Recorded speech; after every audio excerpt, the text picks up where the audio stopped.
Huh?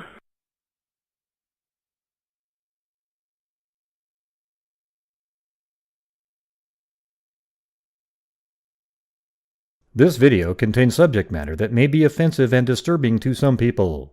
If you are the type to require a warning throughout a video or show, let this message serve as your warning. This channel discusses the harsh reality of true crime. If this warning is not sufficient for you, consider a different genre and unsubscribe from my channel immediately.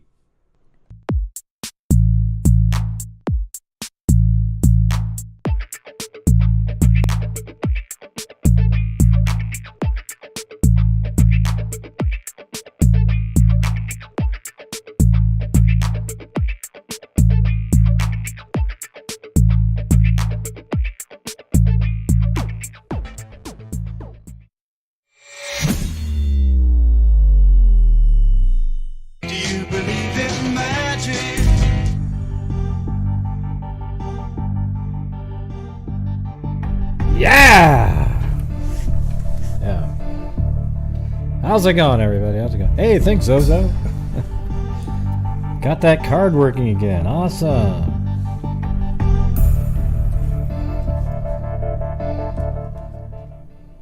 All right. Please, Troll, can we make it through the night, Troll, without you coming on, please? Who gives a shit? All right, let's see. What do we got going here? Yeah, I'm going to start doing that. Anytime somebody comes up with something crazy, I'm going to do I'm going to do it like this. It's going to be... Do you believe in magic? I think it's a good sound effect for that one. Don't you think? Oh, yeah. And then we go right into the, right after that, then we go into the...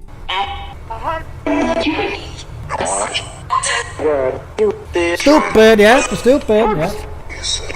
We heard it. It said stupid. Batshit. Yeah, right at the end. Batshit. Yeah. Yeah, definitely said batshit at the end. All right. So, yeah. So I thought we'd start off. We would talk about. I'm not going to take any calls until I say I'm going to take some calls. So if you dial in before I'm ready for the calls, I won't be answering it. Hey, thanks, Cheyenne R. Yes, that's right. I'm really hoping the troll shows up tonight. It really helps. It's amazing.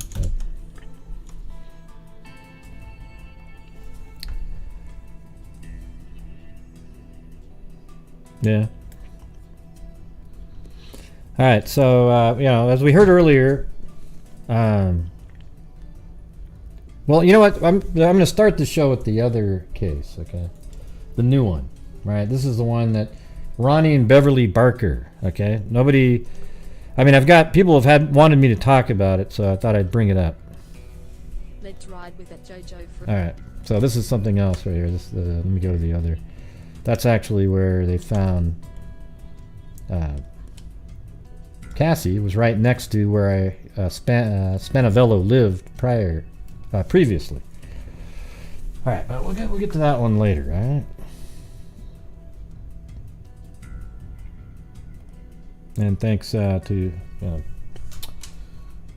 let's see, it was, I want to make sure I say the last name. I always say that last name wrong. Yeah, Amanda Lapman and Zozo helped out by, you know, giving me a heads up on, there was a location, then the exact location Amanda got in an article. So there we go. There we go. All right, so let's get to the Ronnie and Beverly Barker. So here is the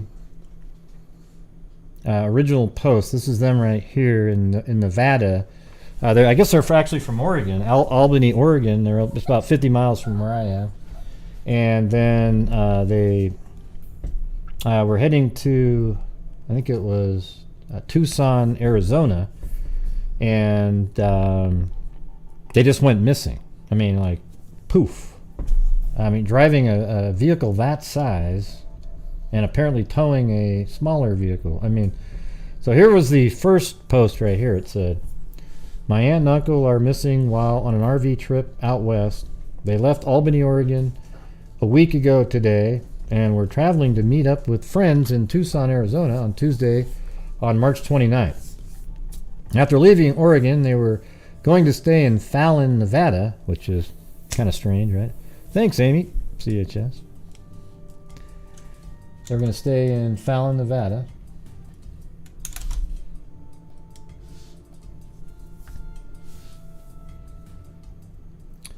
Area. However, their cell signals, computer tablet signals, last ping in the area near Dyer, Nevada. So I guess let's get that in there. So what I did was I mapped out the route, because everybody usually takes the quickest route on a long trip like that. So Albany, Oregon is right up here. That's Salem. Portland's up there. This is the route. And let's see. Let me just put that address in with what we just heard. So, Dyer, Nevada. That's interesting. So down there, why would they go down there? Maybe they're just saying near Dyer. But one article had a ping location near this town right here, or whatever this little area is called. I'm not even sure it's a town.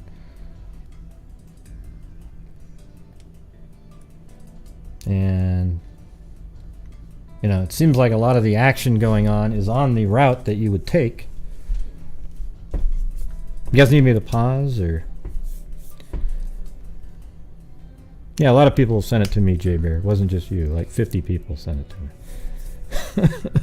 I always think it's funny when people, I sent it to you, Gray. Hey, everybody, let's tell everybody I sent it. I've had this sent to me by 20-something people at least. All right? And on Facebook, and I don't know where. All I do is when somebody says, check this one out, I write it down somewhere, and I look it up later. All right? Yeah. Thank you, Tawny Lee.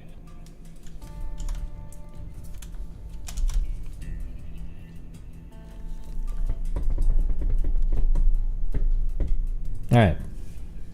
So you guys ready now? All right. So it was near Dyer, Nevada, which is nearly 170 miles farther south than where they planned on staying. Their next planned stop was overnight at Nellis Air Force Base. Okay. So where's that one?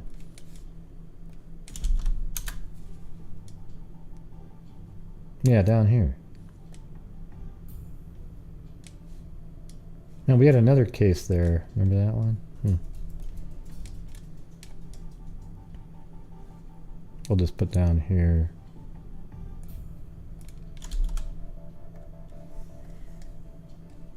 So it seems like it matches on the route that they were taking. Then they were continuing to meet their friends in Tucson on Tuesday evening. My cousin is working with Oregon State Police and have filed missing person report. We are awaiting information to see their credit debit card activity, which will really help determine what is going on with this situation. My brother, who lives in Las Vegas, spent the day yesterday driving the route they would have taken to Las Vegas and looked around the areas of the last cell signals, but nothing was spotted. They are driving a large RV and towing a white Kia Soul. I mean, how does that just go missing?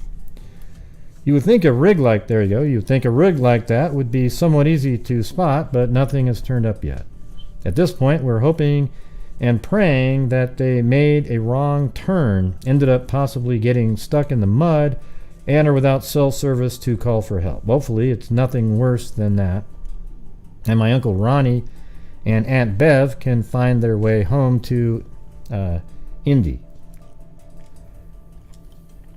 So what were they doing in Albany, Oregon? Were they just visiting?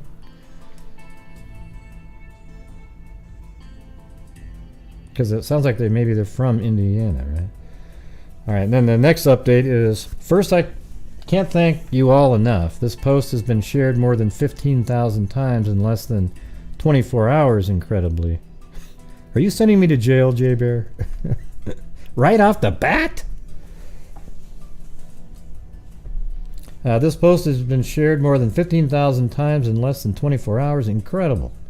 We still have not found Ronnie and Bev, but I have a feeling we are very close. Searching should resume with sunrise over the Nevada desert, and hopefully by sunset we have a happy ending to this story. Hold on, let me... Got my music's too loud.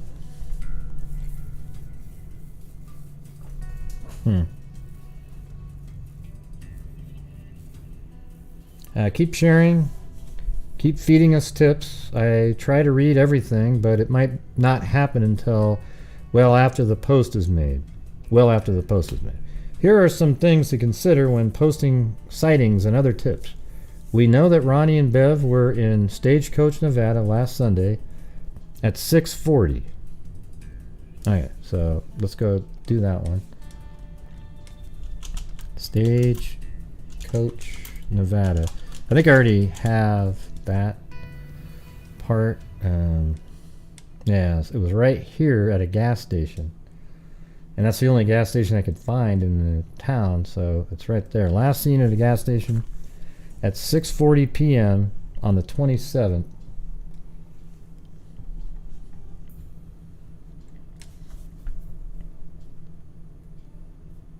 The debit cards have not been used since purchasing fuel and snacks in Stagecoach.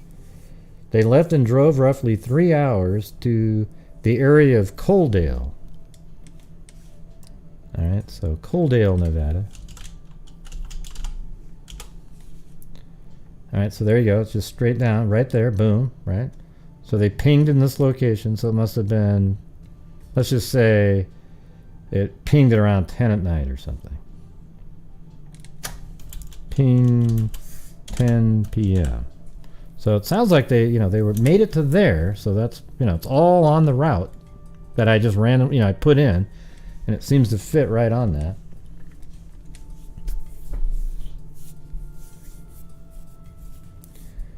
And that is a fact backed by video evidence, so they actually see them on video there. Their debit cards have not been used since purchasing fuel and snacks in Stagecoach, so that last place. They left and drove roughly, well, hold on, is that right?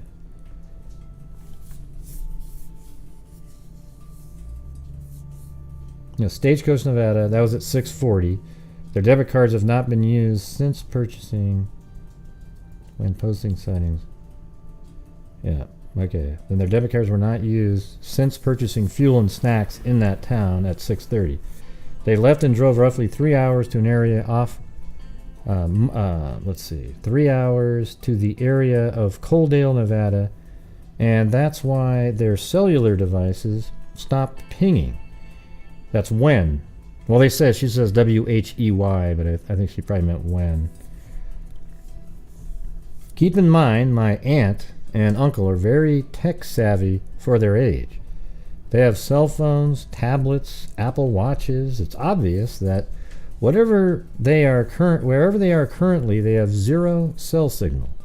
All of the sightings of them and their RV on the road, at the rest stops, etc., are important. However, in reality, the moment they reach civilization, we will see their cell devices, and theoretically, they would need to purchase fuel for their RV.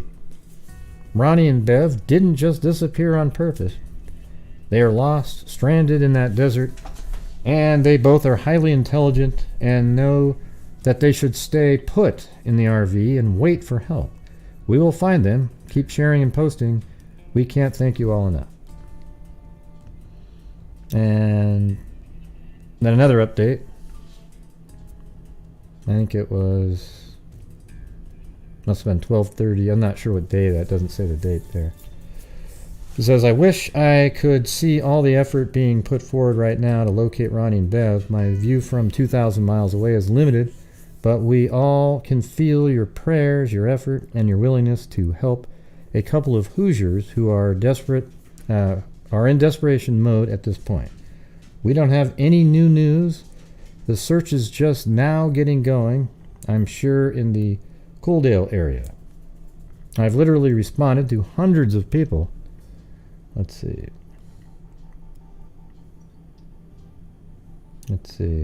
Hundreds of people.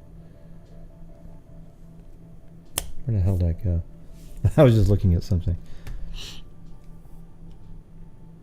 Hey, Jay Barry, do you really want me to go into prison or what? Let's see. Prayer they are found very soon. Hey, look, we already lost 5 subs. So, hey, everybody, listen. If you don't like the way I do the show, or it's just, it's not the same kind of show where I like to watch where every comment is awesome and everything is perfect, then get the hell out. All right, I really don't care. I'm looking for people that just like to get moving, get the information. We're going, boom, boom, boom, boom, boom, and they don't get their feelings hurt so easily. All right. So if you're the feelings hurt types, yeah, it won't be a very happy, comfortable place for you. It's not like it's always bad. Like I'm always saying something, but every once in a while I see something and I go, oh God, okay, here we go. All right. Yeah. Hey, here we go. J-Bear. You forgive me? Oh, God. By the way, wasn't that the cutest picture you've ever seen of Chloe? I mean, she was just sitting there just staring out. I don't know what it was. I just thought that one was cool. She looked so mellow in that one. The one in the, what do you call it? Community section. All right, so where are we at? I've literally responded to hundreds of people asking to help search, and we need all of you. I ask that you please reach out to the Nye County Sheriff's Department at 775-482-8101 and tell them you want to help look. They will direct you to search and rescue. There's no need looking in places already searched. If anyone is active in the search, feel free to post reports, blah, blah, et cetera, et cetera. Okay. Then the next update is up here. It says, hello, everyone. I just had a long, and this is yesterday at 7:30 p.m. Looks like. Actually, all of this, I think, is from yesterday. But the update was 7:30 p.m. Maybe yesterday? Yeah, it has to be because today is not that time yet. Hello, everyone. I just had a long conversation with the deputy in charge of the search and rescue efforts. I cannot thank him and his team enough. We are still searching for Ron and Bev. I do have information for everyone as well as some instructions for everyone wanting to aid in the search efforts. Hey, welcome, Pink Peak. And thank you, Sherlock Hemlock.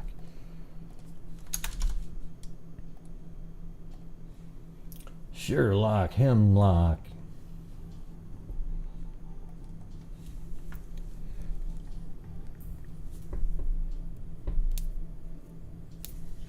All right. Originally, we had cell pings from the Dyer and Silver Peak areas. We now believe those to not be accurate. Okay. Authorities are very confident that the cell ping was from the cell tower in Coaldale. Okay, so do we have that one? Yeah, we've already got that one. So that's this one right here, and then Dyer. Yeah, that didn't make any sense. That's why I didn't even touch it. I kept it on this one right here. Under perfect conditions, the Coaldale Tower could get a hit from nearly 50 miles away. Wow. It's not likely to be that far, but it is possible, so we are now widening the search area. Next, we are now asking for anyone who has the ability to search to please do safely, but do so on your own. There is so much interest and willingness to help, it's simply best to look at a map, pick an area, and search it.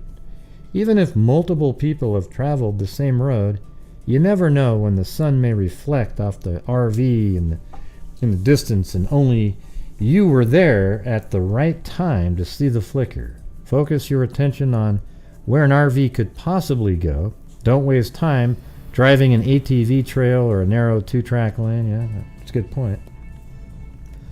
Ron and Bev, welcome on the trail, Kim.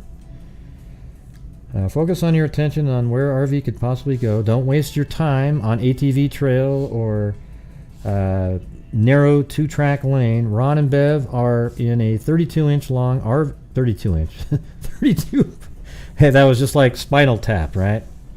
Remember that? Stonehenge, where the demons dwell, the banshees live and they do live well. Remember that when she sketched out the Stonehenge on a napkin, and it was, she put inches, you know, and so during the concert, they come out of the sky in this really pivotal moment with this Stonehenge. It's like a foot tall, and the dwarves that they were using were crushing it. Okay, that was pretty funny. All right, so Ron and Bev are in a 32-foot-long RV with a car in tow. It is big. It is wide. They are going up roads that a four-wheel drive truck can barely go. There is a lot of attention being placed south of the Hawthorne, over the Looning area. So if you're in that area, please be on the lookout, but we need an equal amount of eye in every direction of Coaldale. This is when it gets tough. Most of the obvious places have had multiple searches. They are in a place that we just haven't looked, so we ask that you go find these places. We know that with Monday brings the fact that many have to go back to work, and we understand, and thank you for your help. We cannot let this fade into a I wonder whatever happened story. We need to keep sharing this post. I mean, how does a RV that large just disappear, you know? Ronnie and Beverly are out there in the desert waiting for rescue. They haven't drove out and are in Vegas or Arizona. The moment their cell devices can hit a tower, we will know where they are. We must focus on putting boots on the ground and hopefully eyes in the skies over the Nevada desert. Thank you for the prayers and efforts.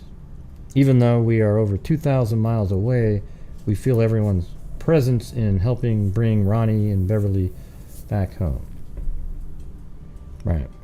Did we get a troll in here? Yeah. Anyways, so again, like on this channel, every single night we try to raise funds for, you know, it helps support my channel, allows me to keep doing 4-hour shows, 3 to 4 hour shows. It seems like there's 4-hour more often than normal. And it also, at the end of the month, I donate over 50% of the net revenue from YouTube to charities. And last month we set our record and donated $5,375 during the month. And the only way to keep doing that is if every single night, you know, you pretend I'm Starbucks, or if you want to be even more generous, you just help out, send in super chats or PayPals, and then I enter you into a spin. You can even win like a mug or a tumbler or something like that. Who knows? But there you go. But that's the thing, is like when you have nights where it drops off dramatically, then it's sort of hard to recover from it. Ugh. Let's see. Yeah, there's a troll alert. Yeah. Yeah. I'm going to be going to Nevada.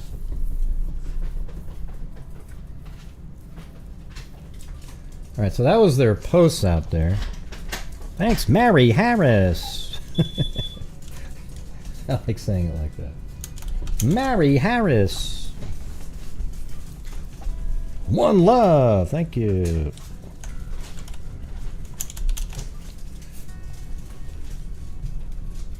Actually, let me open that back up again because they mentioned a couple places. And I just want to take a look at that again.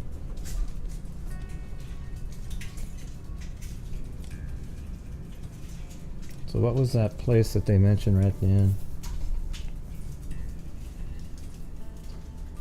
Wow. Anna Lily's mom. Thank you. Here, I'm going to turn that back on for that one.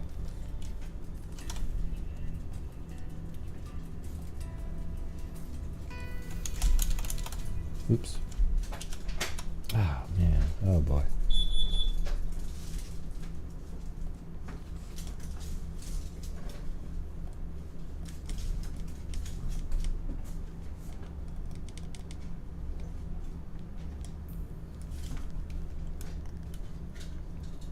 Where was Sherlock Hemlock?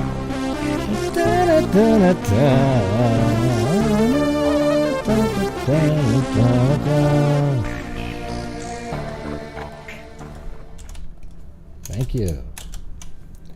That was very generous of you. Thank you very much. So Mary Harris, I got to put these back in. It didn't save it. And then Anna, Lily's mom.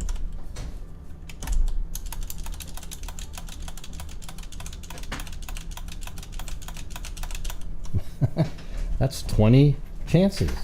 That's a lot of chances you got right there. Anyway, thank you so much. That was very cool. Very cool. All right. No, she went fishing in the pond and caught a bass and a crappie. So much fun. I caught 12.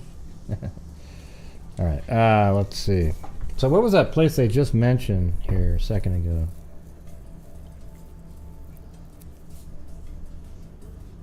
It seemed like they focused on some other place. Don't waste time. Okay, there is a lot of attention being placed south of Hawthorne. So let's see where Hawthorne, Nevada is. Okay. So this is the ping location. So they're saying, okay, we see that.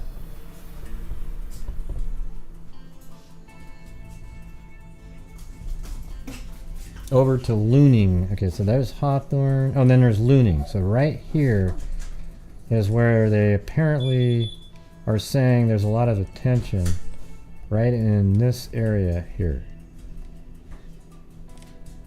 Alright, and we'll just go ahead and mark that.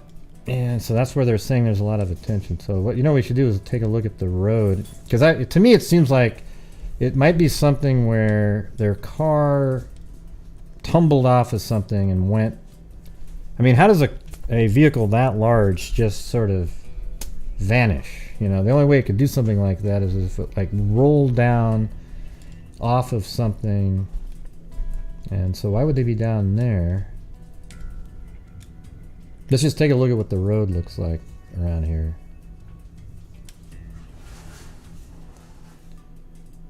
What the heck?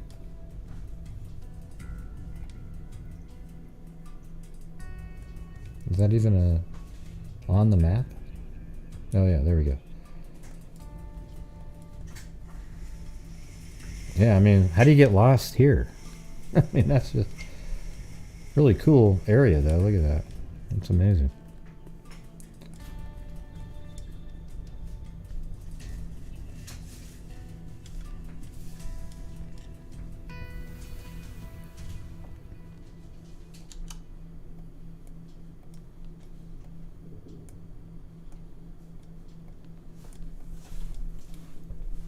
Yeah, I mean, it's all kind of flat where the weird. So they're kind of focused in it's south of like down here, kind of like maybe they took a wrong turn. Maybe is what they're suggesting here. But that doesn't really. It's just, again, there's not really a lot of danger on the road, anyways.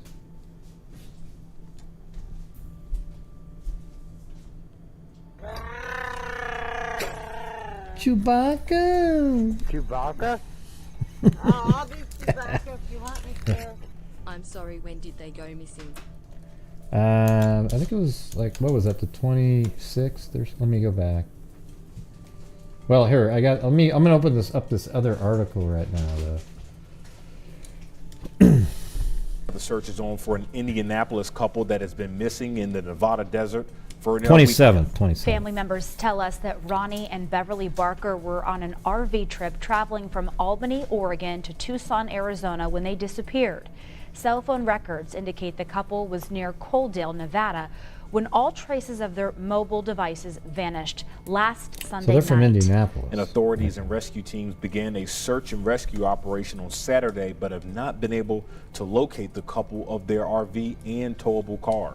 The couple was last seen at a gas station in Stagecoach, Nevada last Sunday around 6:40 p.m. Since then, there has been no activity on the couple's debit cards. We will continue to follow this story that is close to us because the couple's nephew works here at WTHR. That's pretty weird. Huh? For the months of April and May, neighbors on the... All right, what do you think? They look like they're about 72. Let me just see. I might be able to find the right one here. Wow. Okay, let me try. I'm looking him up on been verified here. And if the wife's name is Beverly, then you got the right one. We'll see here in a second. Relative, and yes, this is it. The wife's name is Beverly. I just saw it. Where the hell was it? Yeah, there it is. She's 69, he's 72. And apparently they live in Indianapolis right here. I'm just going to check to see if we can get a better view of the actual vehicle that, you know, maybe it's just parked right in front of their house here, but you never really know.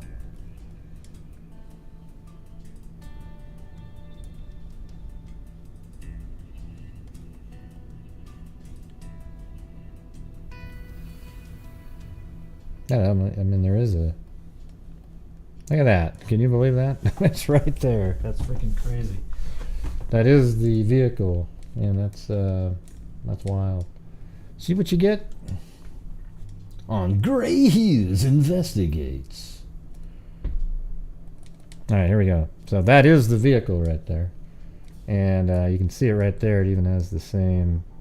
It's absolutely tiny in that shot. But see right there. Yep. That's it. So that's how big it is. Isn't that crazy? I mean, that's freaking massive right there. And I mean, how does something like that just go missing? Crazy. Now, I'm gonna put a pin right here. And notice this satellite imagery doesn't have that there. I wonder if that car right there is the one that they were towing. Doesn't that look like one of these? See how the roof is flat and it slants down? It almost looks like that one, but the color is a little different. I don't know.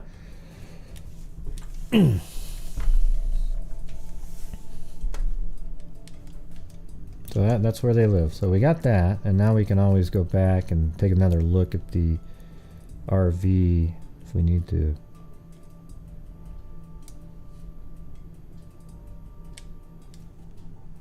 Man, look at all the crap on there. So that red line is the route that they probably would have taken. Alright, so let's go back to...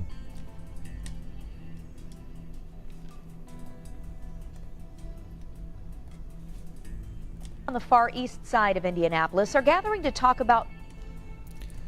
The search is on for an Indianapolis couple that has been missing in the Nevada desert somewhere between Reno and Las Vegas for a week. Family members say Ronnie and Beverly Barker were on an RV trip from Albany, Oregon to Tucson, Arizona when they disappeared. The couple was last seen at a gas station in Stagecoach, Nevada around 6:40 p.m. So they were actually seen there. Cell phone records indicate the couple was... La la la la la la la.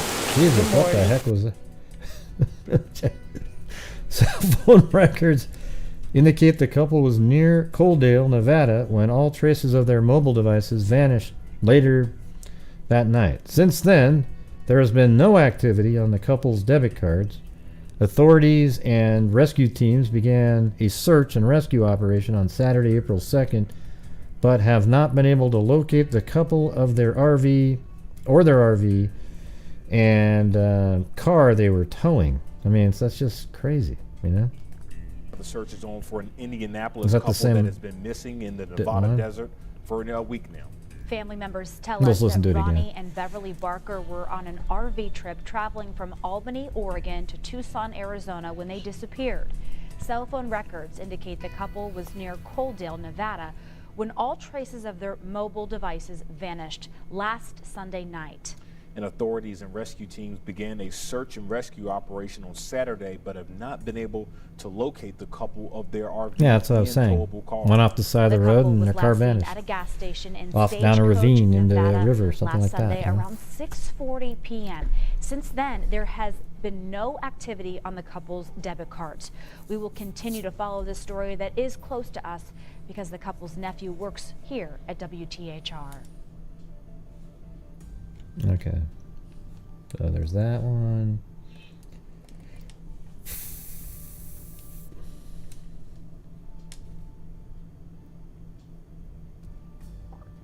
Looks like is that an update? Whatever, the same damn one.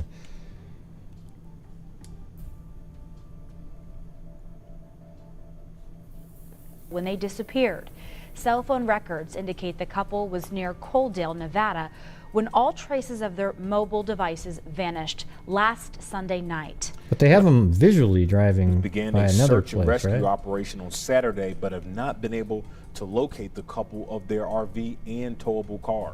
The couple was last seen at a gas station in Stagecoach, Nevada. Yeah, so I guess that's the last known location then. The Stagecoach area.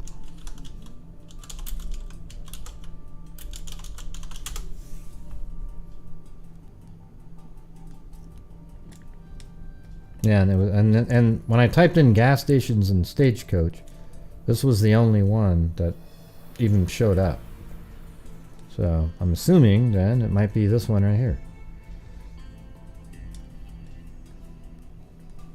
And that's really old, and it doesn't even look like that, I bet, anymore. And this is from 2009. No, maybe it does.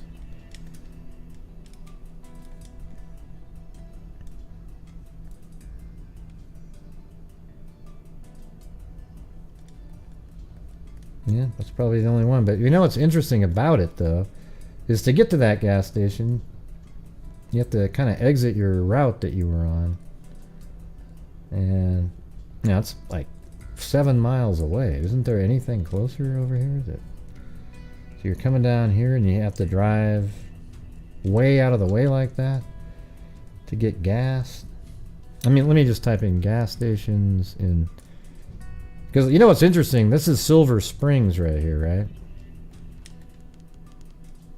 And that's the same place where, you know, Troy Driver, he lived right down in this area, in that area. So, you know, it's around, and this is before he was arrested.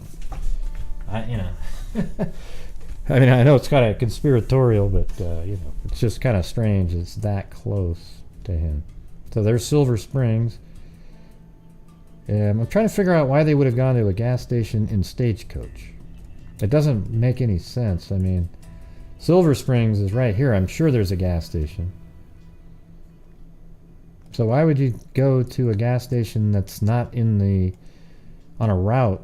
I mean, that's so out of the way over here. I mean, it goes way over there. It doesn't even really work to get to where you're going. You're going to drive that far out of the way just to go get some gas?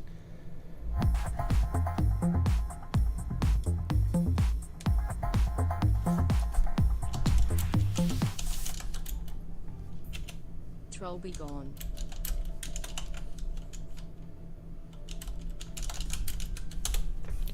Oh, another troll be gone. Thanks, Hammer Maiden.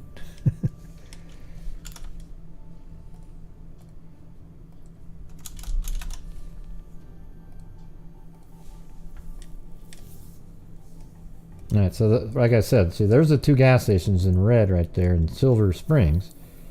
And then you say, well, gas station in Stagecoach, Nevada. And that's it. So, can anybody give me a good explanation why you'd want to go to that one? Maybe they had a card for that particular, like, nearest Arco or whatever, right? Or maybe, you know, they went to an ARCO because gas is cheaper when you have an RV. Like, you could save quite a bit of money because you got to buy like 100 gallons at a time.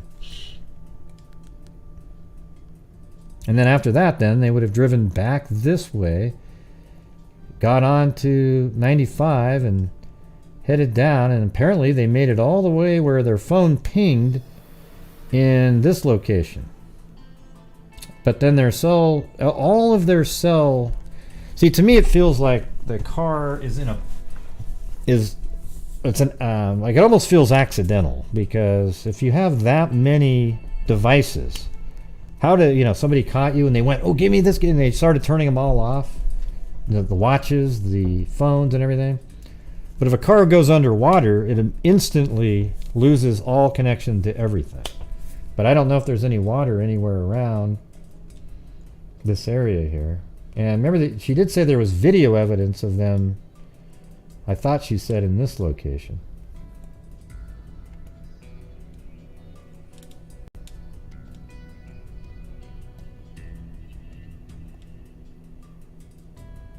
Yeah. Wild, wild.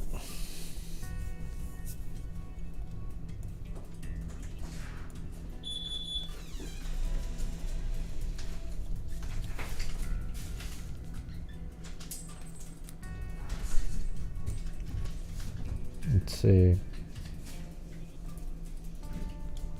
Man, that's just nothingness.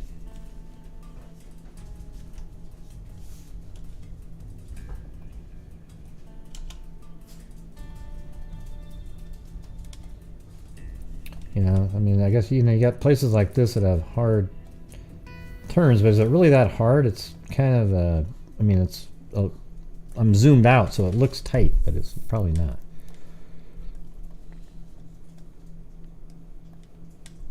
With it pinged in this area, I mean, it's a little bit more mountains going on here. How about right here? What does it look like right here?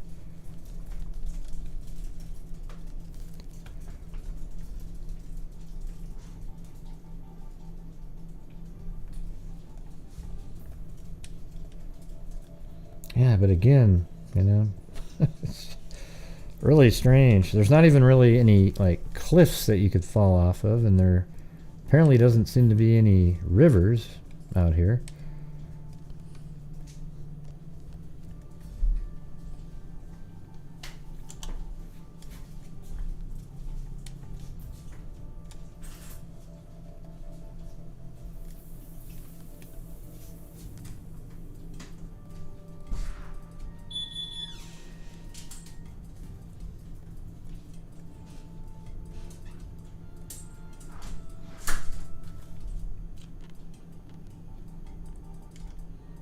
Yeah, that is.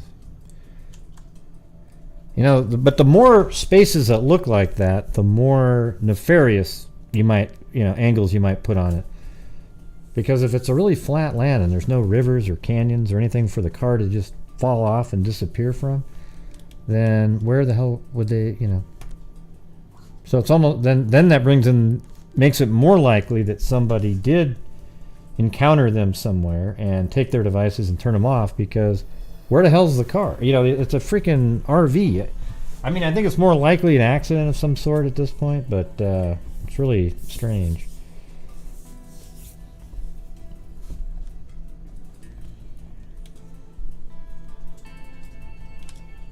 That's kind of an interesting geographical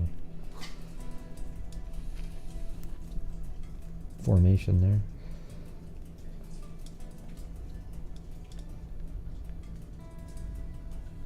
Probably get like some severe flooding across that at times, I would imagine.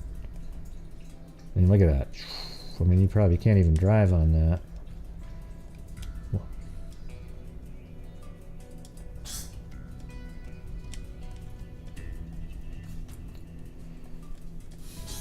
Yeah, well. I remember they mentioned something about Nellis Air Force Base too. Like that was a place they were gonna go.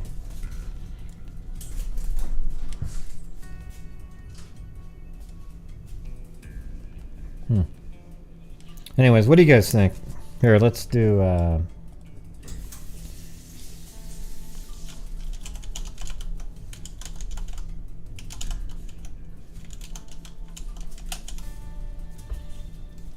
right, there you go.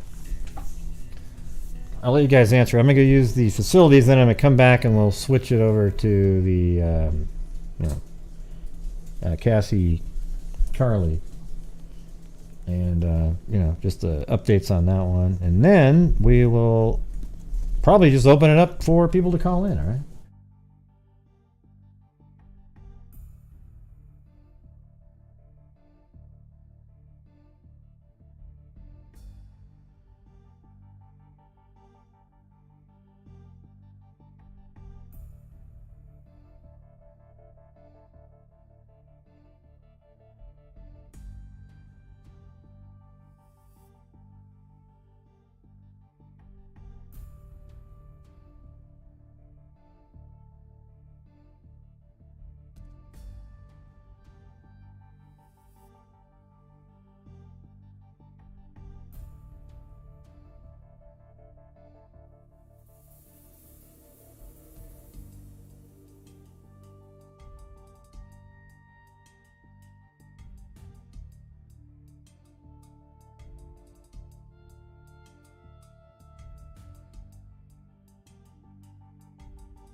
All right. What the hell looks like this is gonna go do? Oh yeah.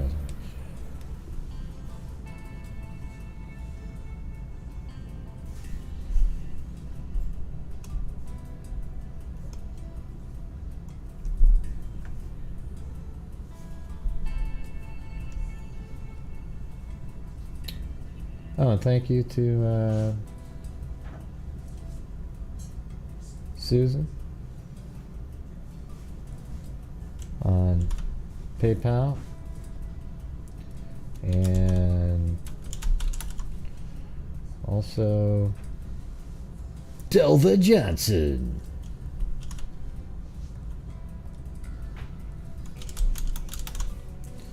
Thank you. All right, so what do we got up here? Yeah. See, I think most of the time people they pick Nefarious because they want it to be that way, without using the, it's sort of like, I just feel like,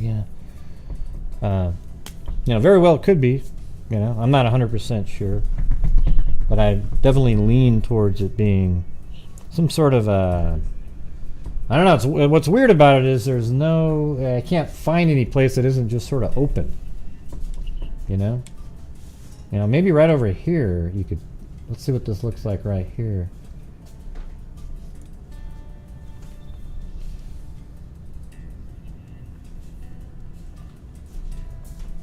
No, there's water there, but I mean, you'd have to be.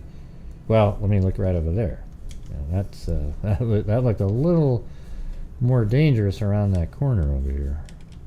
Hold on. Wow. I wonder if they checked right over here. This right here is.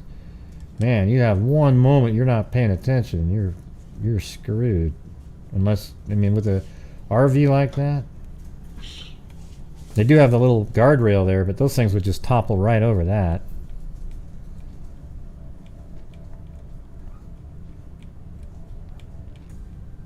So let's take a look at this one. And then maybe, like they said, it pinged down there just because there's no other towers and it picked up something. Look at that. Man. Oops.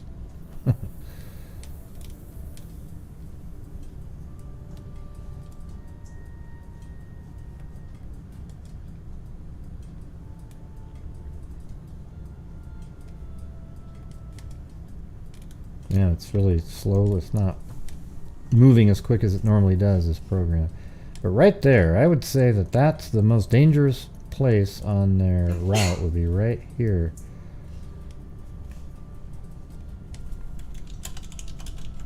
And it looks like a really deep lake.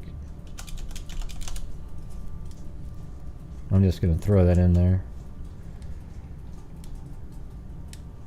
And, you know, see, these are a little bit too far away, not very steep, but it's right there. If you just weren't paying attention for a moment, and it was the wrong time of day, and there was nobody else around, you could just stumble in. And you know how? But then, would you really? I mean, the problem with that is, I was like, it's towing this other car and everything. It just seems like something would have shown, and it would have been obvious to somebody driving somewhere. Like, oh my God! Like it would have floated for a while. But you never know, though, right? You never know.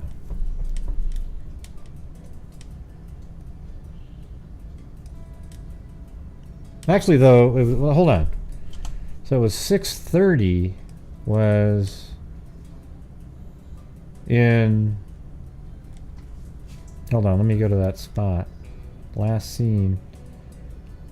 Okay, so their last scene here at 6:40. Well, that's, you know, you're getting close to dark at that point.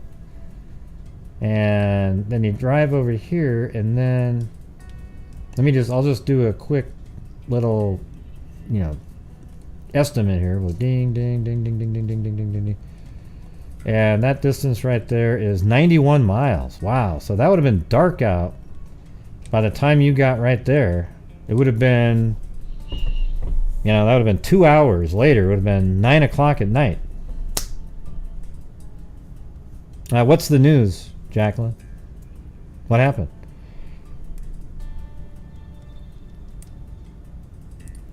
Yeah, 6:40 p.m. is almost dark. Is it dark out right now? No. Yeah, so it's not dark out right now, and it's exactly 6:40 right now. I mean, that's pretty crazy, but yeah, I mean, right now it's 6:40 exactly where I am. So, you know, you're talking 90 miles. So if you just drive, you know, like those RVs never go 75, they go 60 or less. So, you know, you'd have been 7:40, 9:30ish while they're driving right here. And that's the only spot that, man, if you weren't paying attention and you swerved and fell off, you might might not have been driving by on the same highway at that same time for a little bit, and you know, it's because it's kind of late. So that's a weird spot. Yeah, it's just a random guess. Okay, it has nothing. I'm just trying to say that it is dark when they were driving by right there, and then after that, it's just back to mundane nothingness. But would it have pinged? See, they're looking in this general area, right? Which is interesting because it's right near there. You know, it's Hawthorne's here. Well, how do you know it wasn't right there if you're going to say...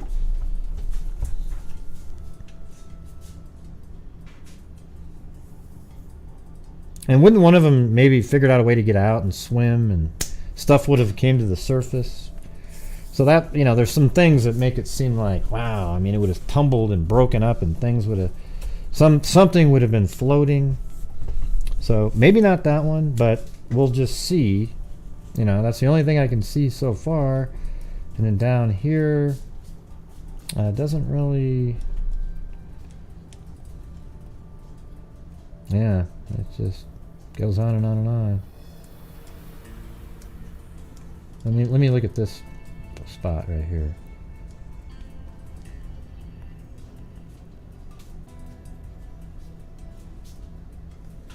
No. Weird. That's like the only spot that would seem reasonable. I mean, unless they just kept going and somehow they turned off all their stuff and...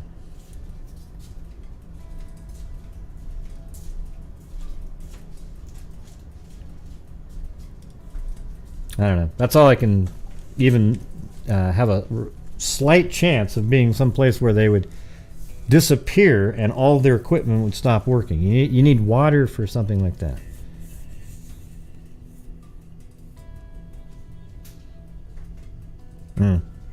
Well, I mean, I don't know. It could definitely be a nefarious situation. It's a crying shame. I'm just saying it's just kind of odd that every single one of their electronic devices stopped communicating with a tower of some sort.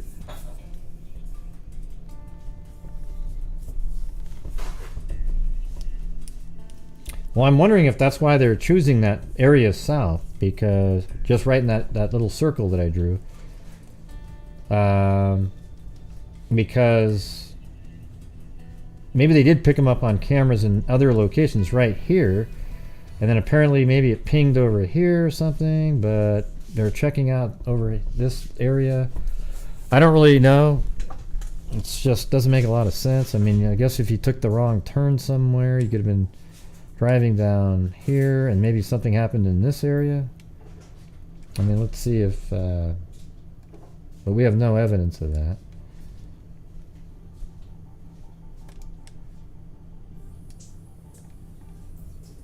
I don't even know if that has street view.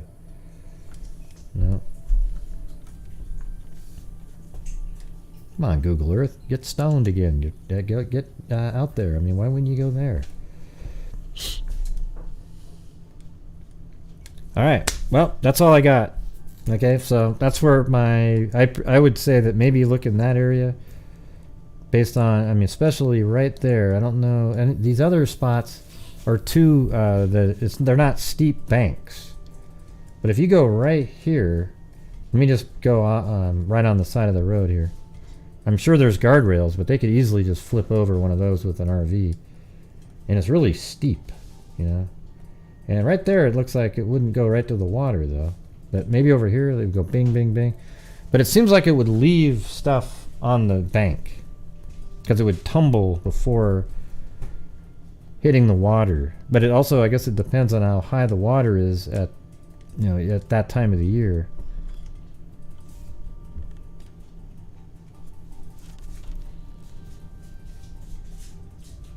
Well, I don't know. There's a parking spot right here.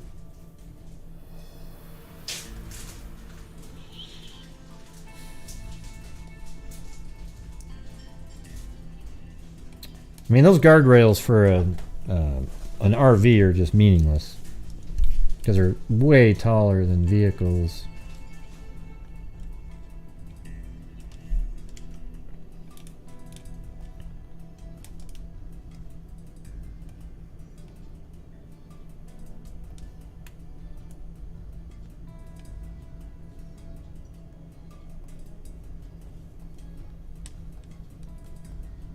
Yeah. So let's see what the drop is. It actually has it pretty good right here. So this is 4,125 feet. And then right here is 3,927. So I mean that's a wow. So 73 plus 120. That's almost 200 feet drop, 200 foot drop from right here to here. That's insane. It's a 20-story building. Okay, so we don't know if that's the right spot or not, but I'm just throwing it in there because that's the only thing that just sort of sticks out as a possibility where you would completely lose your all the communication devices. Everything would just go dark in an instant, right? I mean, how would a killer know that, oh, they got a watch, they've got an iPad, they've got this and that? Something would have kept pinging, unless they turned them all off, right? Like you turn them off because you're not using them. Maybe they're conscientious about not draining batteries or something. So, anyways, that's all I got. We'll keep an eye out on this one for sure. Probably do updates on it.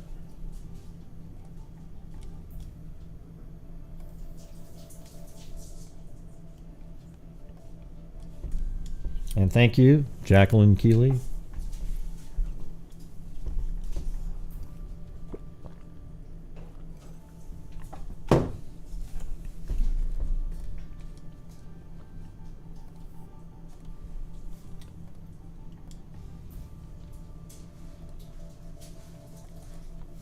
Alright, so this is the update on Cassie Carli. which I always seem to want to put an E at the end of Carli when I'm writing it, because I look at it and go, Cassie Carli, you know, like it's supposed to be like that. But the body of missing Florida woman, Cassie Carli, who had been missing since Sunday, was found Saturday evening in Alabama. Santa Rosa County Sheriff Bob Johnson announced Sunday. And I remember actually saying on the show last night, if you remember, that, let me go find it.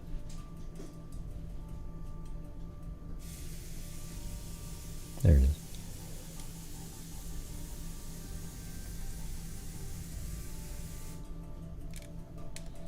Yeah, so this is where it took place. And then up in Alabama, I showed you guys where Spanevelo lived, and I said it's probably, you know, he probably drove her up in this area where he knew the area. You know, he was up in here. But it turns out it was actually like he lived here, and then he also lived, like I was saying last night, Spanevelo lived here, and he lived right here. Those are addresses that showed up for his name on a website. Like, you know, I use Ben Verified. His name showed up in those two locations. And then it turns out that, let me get to this article here, though. Hold on. So Johnson said Carli's body was found in a shallow grave in a barn in St. Clair County. Authorities were executing a search warrant for the property when they found her body. Johnson said Carli's ex, Marcus Spanevelo, has ties to the property. You know, what does that mean exactly? I don't know. But the St. Clair County coroner confirmed Carli's body was found at 7826 Highway 11 in Springville inside a barn on the property. An autopsy on Carli's body is set up for Monday. So here's the property that I had on the show last night that he lived at, but just barely, and that's even on Highway 11. But then right down here is that property, and here's the house right here. So he has a tie to this house somehow, and then when you scroll by, there is a shed on the property. So you wonder why, that's why that person mentioned that in the press conference. There's a shed right over there, but then back in this corner here is a barn. Right back here. So I'm just going to keep going down. And I guess you can even see inside the barn on Zillow and stuff like that. But there it is. So inside that barn, he made a shallow grave and buried her. I mean, what an idiot. I mean, you know, it's just, you know, some of these criminals, thank God, are just the stupidest people on the planet. I mean, really, you're going to put her on a piece of property that you are, you know, have access to, and it's known that you have access to it. I mean, you drove all the way hundreds of miles. Let's see, what is the distance there? Yeah, like over 250 miles you drove, and you don't even think that, well, you know, during the way, somewhere along this crazy trip, somewhere there's a side road somewhere that has no connection to me at all. Instead, you drive into the same town that you have addresses in, and then you drive like, well, let's see how far this is here. This is 2 miles from a house that you lived at, and you bury her in a barn there. Thank God you're a moron. Okay, really appreciate it. I mean, total idiot. He seemed to plan out the execution of the kidnapping pretty well, though. I will give him, you know, in terms of criminal mindedness. You know, it seems like that over time. Now he sort of had good experiences. You know, let Cassie Carli think that, okay, you know, every time they dropped him off, everything was good, everything was good, everything was good, and then one day he decides he is going to do it. He finally makes his move, and he parks his long RV in such a way, like basically, see how that one's angled right there? You could put that over here like this, and then Carli actually parked right in that exact spot right there. And I think he had her walk on this side where the view was completely blocked out by all the hotels over here. And also this, I call it a mound. Some other people call it a sand dune. This thing right over here, that actually blocks the view of almost everything over there. So the only spot, like it's crazy. He was like this, so the only little angle would be if you happen to be right in this area that you could see him where he was parked back in here. And I think he lured her to his vehicle, and the 4-year-old daughter was not in the car. Why would you do that? You already knew what you were doing, but you had her come to your car on the ruse that she was in the trailer, and then she walks over there. He probably even made up something where she had to go inside, like, well, she's not really feeling well. You want to come take a look? It's weird. And then she steps up inside the trailer. He shuts the door, probably strangles her to death in that parking lot, knowing that there's nobody around, nobody's going to hear anything. Then he drove her 250 miles and put her in the barn in a shallow grave. That's my guess. Okay. I don't think there's any way that she was kept alive in the trailer and, you know, had a chance to scream and yell and try to get out for that long, like 4-hour drive that he took. What do you mean you'll come back? Huh? Who cares? Hey, listen, everybody. If you go take a bathroom break, you don't need to tell everybody, I'm back, everybody. Or if you're leaving, you don't need to say, I'm leaving now. Nobody cares. You understand that? Nobody cares at all. I'll be back later, everybody. Hey, I'm back. I'm sure you all missed me. Yay. So he thought it would be cheaper to raise her by himself. Yeah, but it was more like he just felt like he didn't want to be controlled, candidly. Yeah, because I'm doing a show, Jade, famous artist. I'm doing a show. Do you see how there's a difference? When you're in the chat, you don't need to say, hey, I'm going to the bathroom. Hey, I'm back, everybody. I mean, if you can't see the difference, then you're cuckoo. You're absolutely nuts.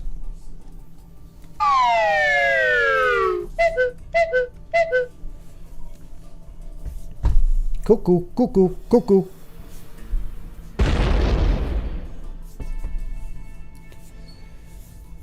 Let's see.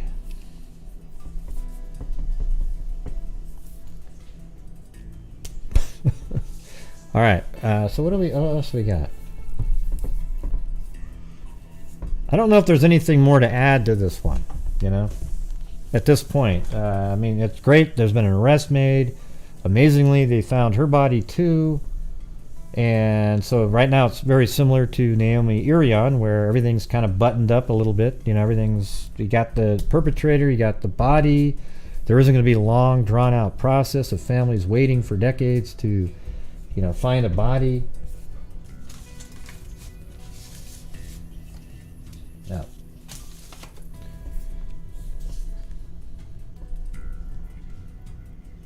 I liked the sheriff today in the press conference. He was pretty funny. Yeah, you bring the phone and you watch it in there, right, Dan?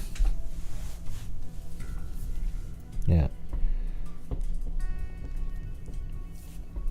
Gray's so mean to his subs. One of them said they were coming back from the bathroom and he called him out on it.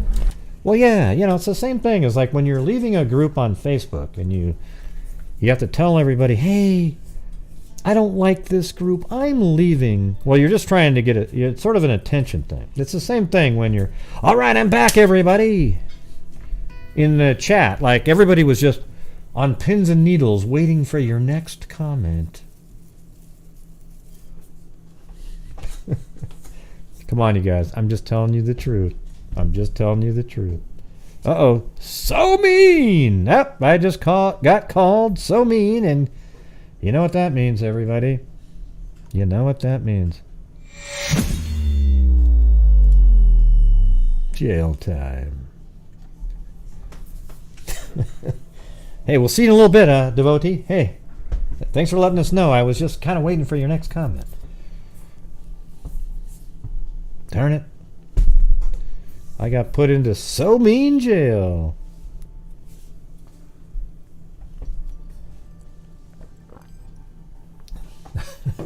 Hey, Rick, let us know how it comes out, all right, buddy?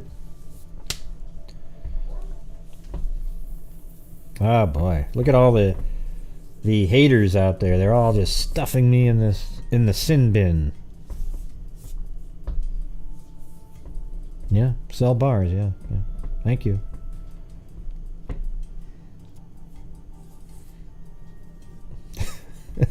You gonna go get it? You know what? I could use a beer myself. Never bail. -2. -2, everybody.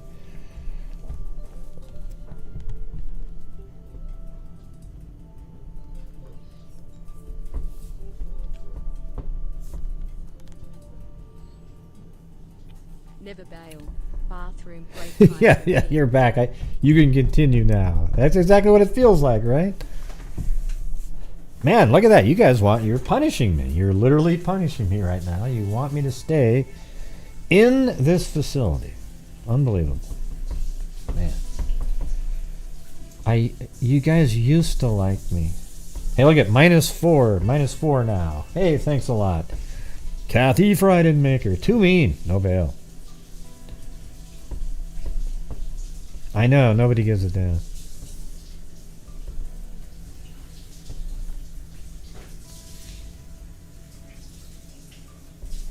No, we joke around about this all the time, Para 710, and if you feel like it's rude, then this isn't the channel for you, okay?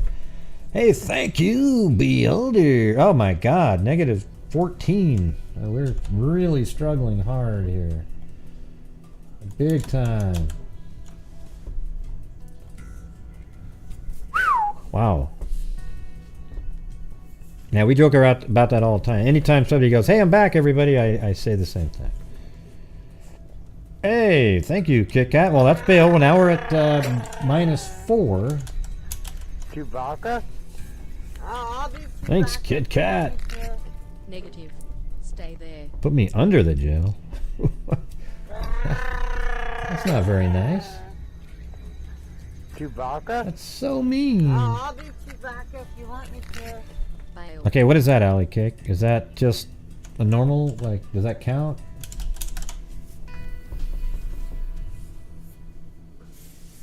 That's, is that what you are, Para 710? A Rudaz? Sound like an idiot to me, but, let's see.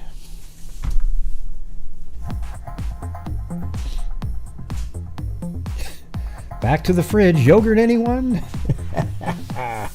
That's awesome. So wait, hold on. What did she say? Did that count? Alley Cake? Oh, just normal. So I'm still -4. Wow, that's brutal. Thank you, though, Alley Cake. I'm still -4. Whew, wow.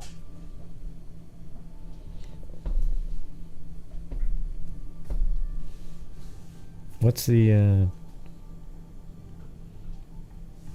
I'll put some money in your commissary. Yeah.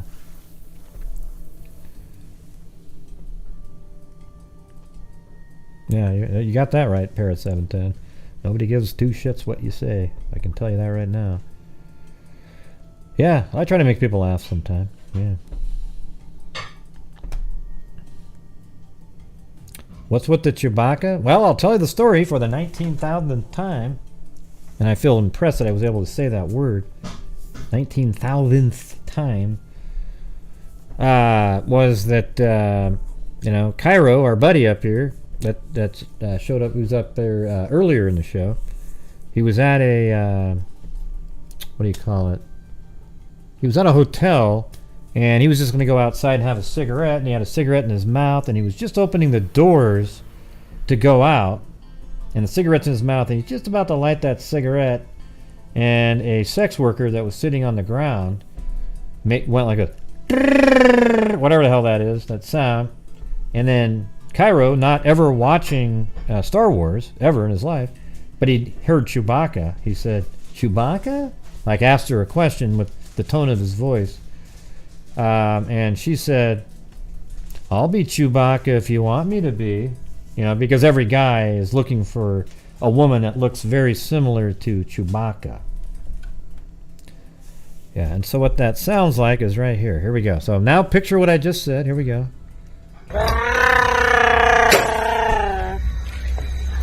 Chewbacca? No, wee jobby, no. Oh, I'll be Chewbacca if you want me to.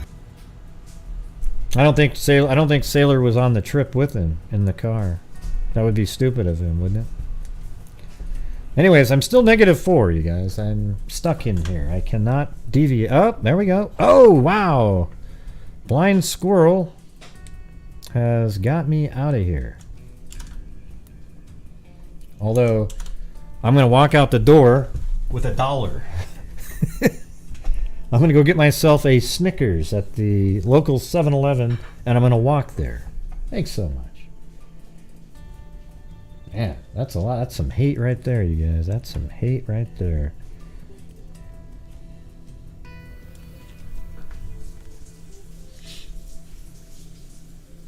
Even a blind squirrel can find a nut. Yeah, I'm gonna get the hamburger with no mustard or ketchup. It's just a burger with the bread.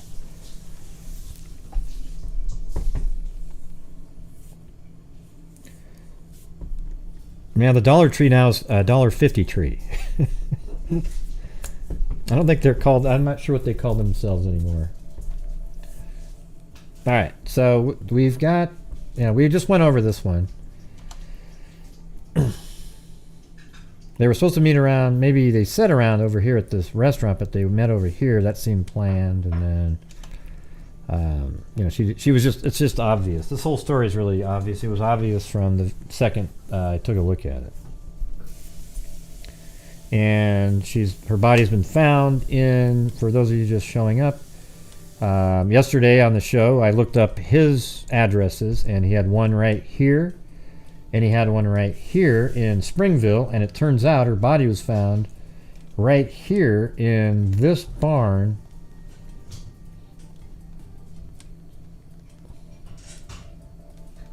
Right there. In a shallow grave. I mean, that's the only barn I can see on that property. Hey, thanks, Paul Hallett. I'll be a house if you want me to be. That's pretty good. I like that one. You mean? It's a house! There you go. It's a house! It's a house! Huh? I'll be a house if you want me to be. Yeah, that's pretty good. Yeah, I knew who you were, Para710. I knew you were a troll from the get-go. Yeah, there's no doubt about that one. Yeah, you could tell right off the bat. Let me just get rid of the person. Oh, they're already gone. Good. He probably used the excuse he was pulling the trailer to get her to change locations. I don't think so. I think he just parked over there and said, "Hey, she's in here. You know, maybe she's not feeling good or something." And then she comes over to it because it has to be hidden behind the trailer, and that's when he abducts her and puts her inside the trailer. Oh, I see. Oh, I get what you're saying. Yeah, that makes sense. Like, he probably said, "Hey, do you mind if I meet you over here?" I get what you're saying. Yeah, like, "You mind if I meet you over here because I've got the trailer and it just doesn't really fit over here?" Yeah, that makes a hell of a lot of sense, yeah. "Yeah, I've got the trailer with me. I'm going to go do something. So do you mind if we meet sort of in this other part of the parking lot? Because it's just way too big for it to fit in over there." That's what you're saying? Okay. That's a good... That makes sense. Because why would he have that trailer with him, right? Why wouldn't he just put her in his car, his pickup truck, and drive the daughter to get picked up? Right? Why wouldn't he just do that? Yeah. So I like that. I like that theory. That's a good one. I thought you were saying something almost completely opposite.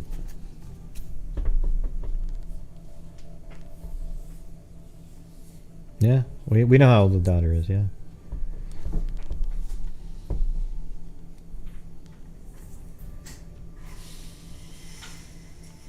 Well, she wouldn't see the daughter. If the daughter was with him, he's even more dumb. I have a feeling that the daughter was with friends or other family members of his, and he's made up some excuse of what he was doing, and there's no way he would have brought her. Man, it's like, because 4-year-olds can think and talk and say things, you know, like a 2-year-old maybe not, but well, mine could, Gray. My 2-year-old was doing algebra too. Okay, well, hey, good for you, huh? Gray, are you trying to imitate me? No, I'm not trying to imitate you, Mary. Well, maybe I was a little bit right there, but Gosh, Gray, just let me beat it. just let me beat it? What does that even mean?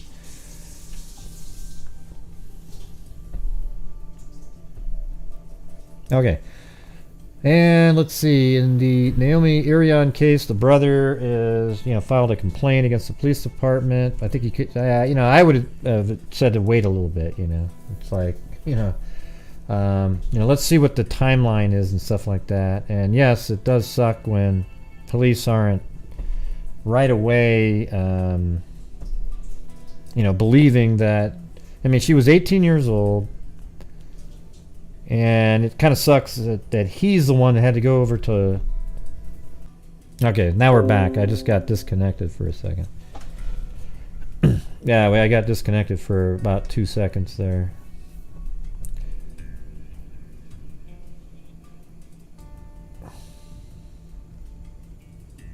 Yeah. Man. I'm tired of it now. I'm buffering. I'm buffering.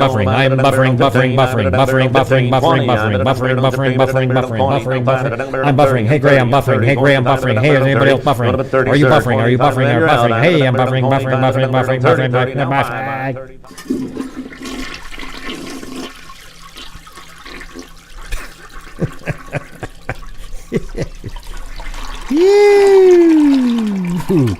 Did you hear what I said? Oh, yeah. That's funny. Thank you, Amy CHS.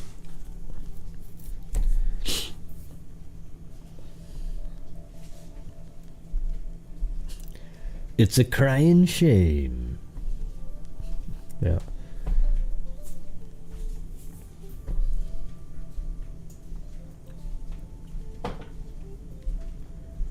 Very sad.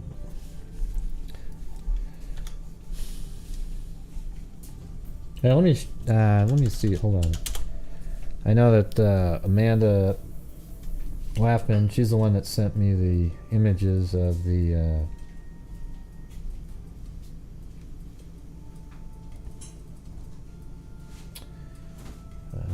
let's see, of inside the actual barn. I mean, not now, but it was on.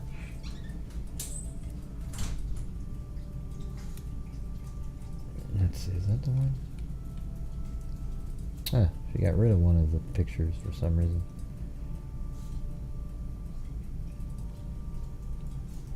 Now it just looks like the same thing that I got, this one right here. But she had another picture that was sort of inside the barn itself. That was on Zillow. Oh, there it is, okay. That was actually, that picture was the one I sent her. So that's the barn. Like, probably more like what it looks like right now.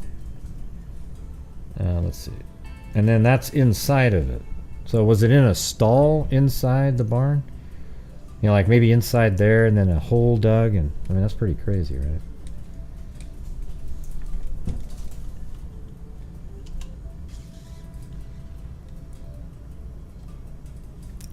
For the many laughs tonight, smiley face. Thanks, Mountain Jam 71.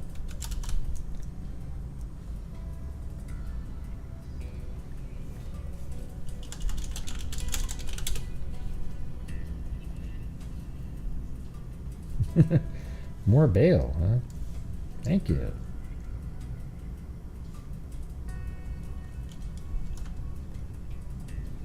All right, so we're gonna do phone calls now, everybody. If you guys want to call in, we can. You can talk about anything that you, well, any of these 4 cases, okay? So the Delphi case is always, if you've gone out and listened to the last few podcasts, and maybe even listened to on So Mean Allegedly when we read the 194-page documents over 4 or 5 days, it was, you know, the second time through I caught more stuff. It was more interesting. You can call in about that. You can call in about Naomi Irion. You can call in about Cassie Carli. You can call in about the couple, hold on, let me get their names. The Barker couple. Ronnie and Bev Barker. Oh, and I guess I need the numbers on the screen to have that happen. And there you go. Boom. And then in the community section for channel members, I put all these other phone numbers that you can dial in on.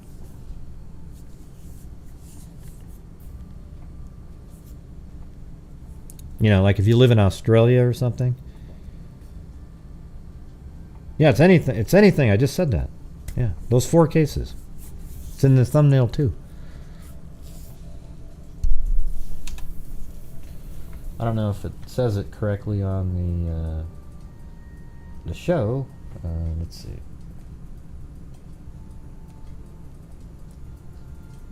Yeah.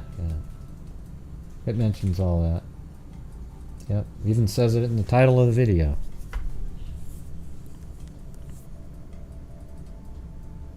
Yeah, rewind mode seems like people like it a lot, but it's really not fun for the actual the people that are, you know, the creators, you know, or the people that are on time. You know, because people will say, comment about something that happened an hour ago, and it's just so confusing to anybody in the chat. So what I'm telling you, if you're watching something on rewind mode, do not type anything in as a question. Wait until you're caught up, and then type something in.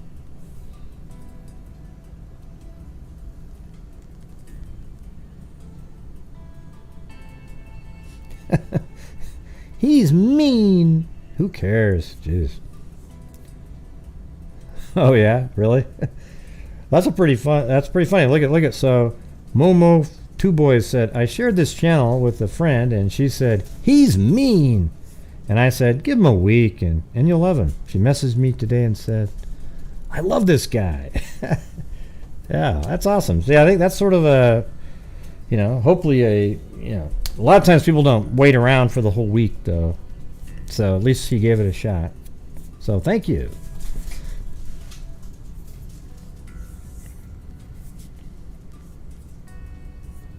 Yeah. I bet it's inside one of the stalls inside the barn. Not just right there in the main floor of it.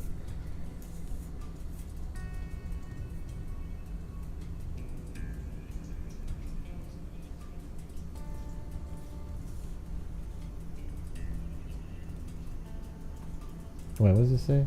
Oh.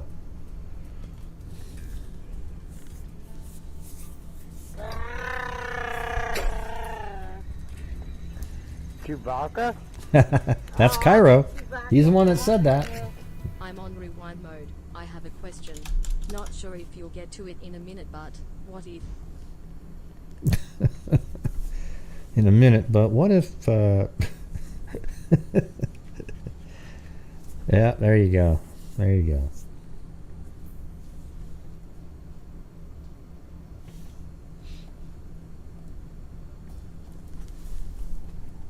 Well, it's for you guys now, you guys. Call in about any of these cases that we've been talking about. We're pretty all well versed on all of them. So you can call into any one of them. Delphi. A lot of stuff going on that one. A lot of theories that people have. You can call in on Naomi Irion. The guy that was at Troy Driver's house with the white mustache is not the guy in that vehicle on February 9th. People are out there saying that they know that's not the person, but the person who was actually in the video, the girl that's being chased, said she's never heard that it wasn't Troy Driver at this point. So I don't know, where we're at with that. Might not be him. Sure looks like him. Kind of doing some creepy stuff.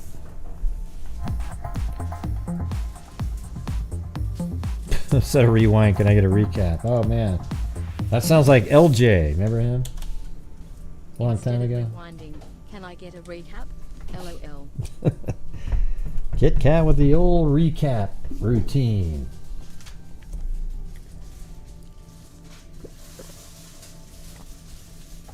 Yeah, so I just wanted to go through the updates and everything, and then there was going to be open lines for anybody who wants to call in and talk about any theory that they want to talk about in these cases, or any information that maybe you have that we don't have, and maybe we can add it to it. But if not, then you don't.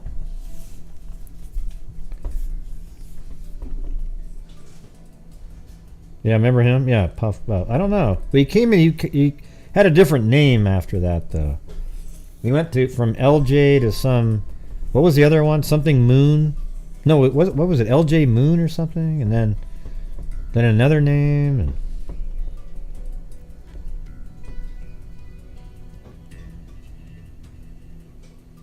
hello, Tammy.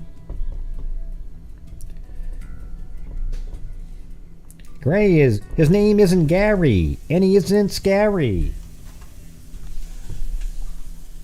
You may think he's scary, but his name is really Gary. There we go. I like that one. Yeah, illiterate ink is what he became.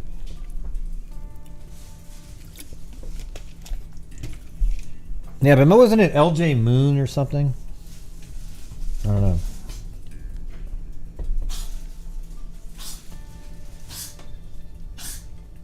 Well, it might just be an accident, though, Broken Justice. Because we were looking it up. I mean, I don't know where he could have just disappeared. It looks like a cool thing to be able to do. But, man, you probably want your vehicle to be like Fort Knox,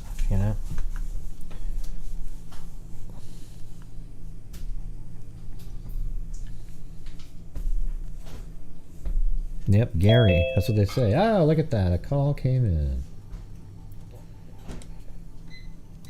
All right, call in user. Hello, call in user. You have to unmute yourself. Hello. Okay, this is Officer Anton with the Cleveland Police Department. Yeah, what's going on? What's going on? This is the Cleveland Police Department, District Number 3, sir. No, I don't know what that means. What do you got going on? Hello? Sir, right now, the only reason we're talking loud is because you're having a feedback. Because as I talk right now, I can see the feedback bouncing back off of the phone call. I don't even know what you're talking about. Can't hear you. Okay, well, we're at ICU now. Hello? Hello, hello, hello, hello. Can you hear me?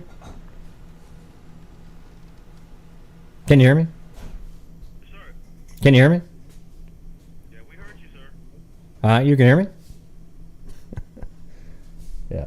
Yeah, we heard you, sir. Uh-huh. And so what are you saying? Like, who are you? Okay, this is Captain Ed Powell with the Cleveland Police Department. Uh-huh. And why are you calling me, though? We just had several phone calls from this number, okay? And the individual and we're leaving lewd and lascivious phone. He was saying how he wanted to have sex with the officers, and he also had other things that was threatening the officers. That's why we were able to contact this number and call this individual right back.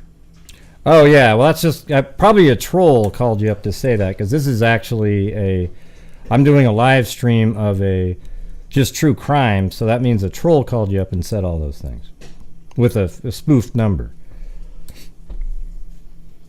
You understand? You're who, sir? Well, you can. I'm on YouTube. So that I have a troll that always shows up, and he probably called you guys up and said all those things with one of those spoof, those apps, so you can make it look like your call came in from somewhere. Well, this was called by us. This is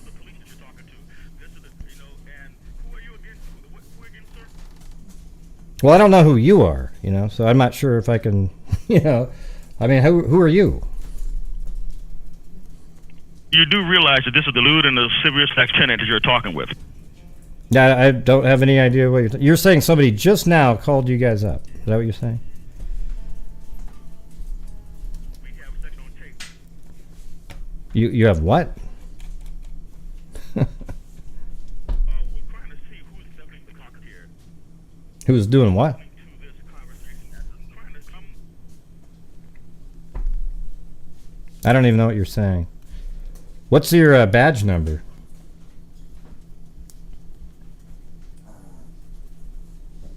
Hello. What's your badge number? You said 652. You said 816. No, I'm not saying anything. I said, what's your badge number?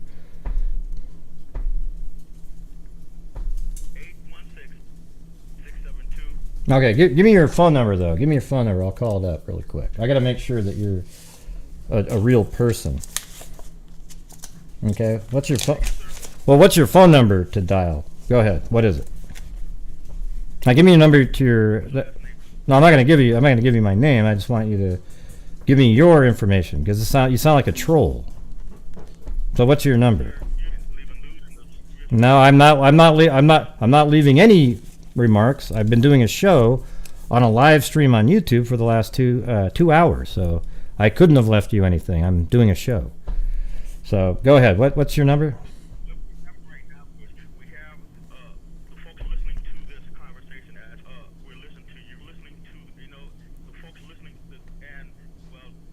Who? What do you mean? What do you mean what do you mean the folks? What do you mean the folks are listening to this? What does that even mean?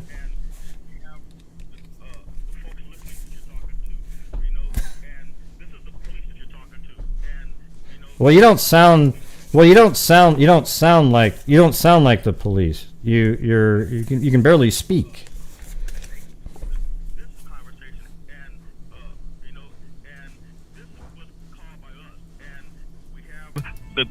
The folks listening that you're talking to, and well, we're listening to you right now. Okay. Yeah. What are you listening to? What am I saying? I'm right here on a show. So listen to what I've been taping from this number. Okay. Yeah. What about it? Oh.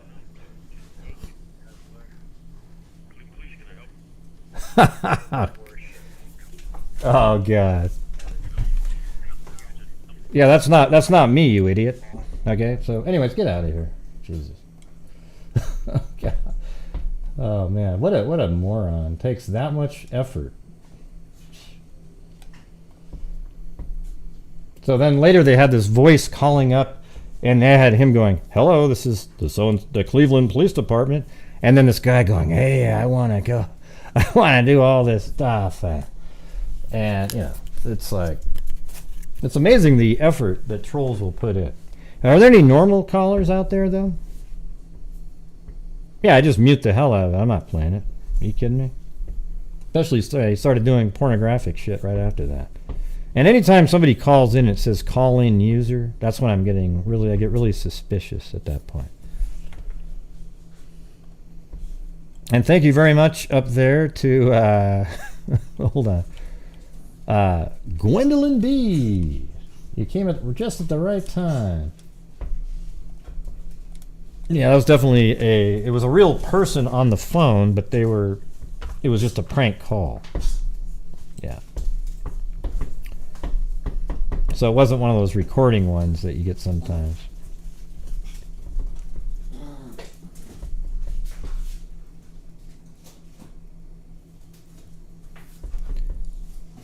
Yeah.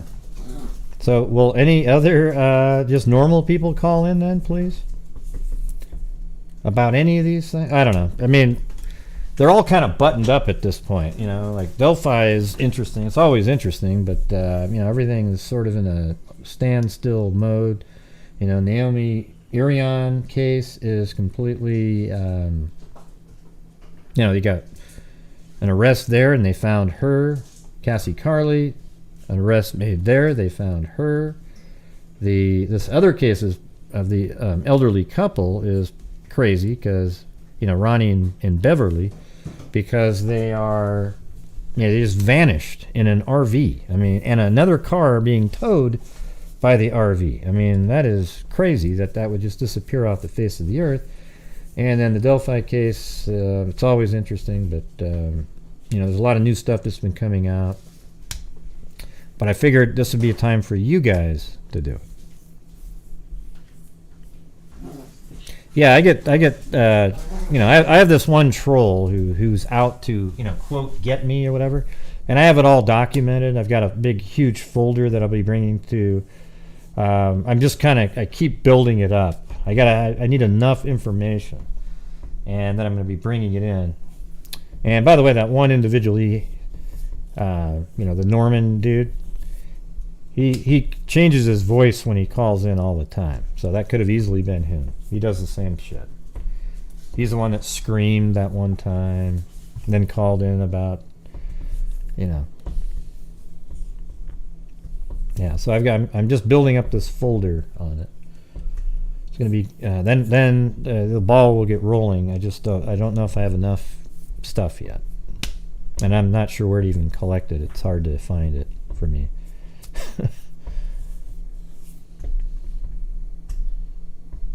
Yeah.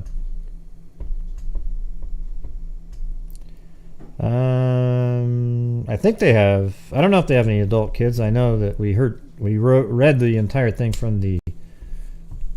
Must be siblings of theirs children, because it was aunt and uncle. Were the two missing people.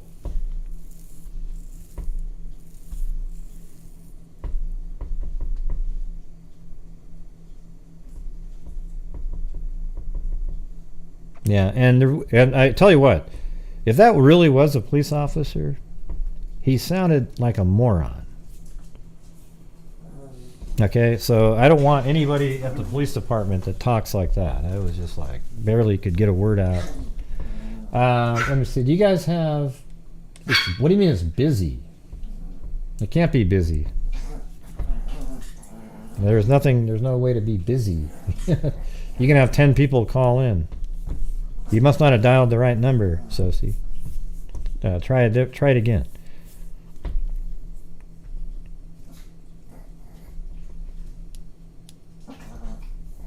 Yeah, he was just trying to get to the punchline of the joke. Now listen, this is what he did when he called in. And then there was this guy saying, "Hey man, I'd like to come." He goes, and then his voice was calm and normal. And then this other, he was saying it was a recording, but I just think it was a troll that spent some time putting together the little skit, and it never paid off because they were muted the whole time except for a couple of moments.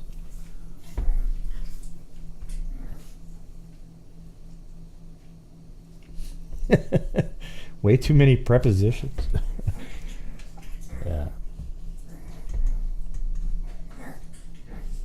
Yeah.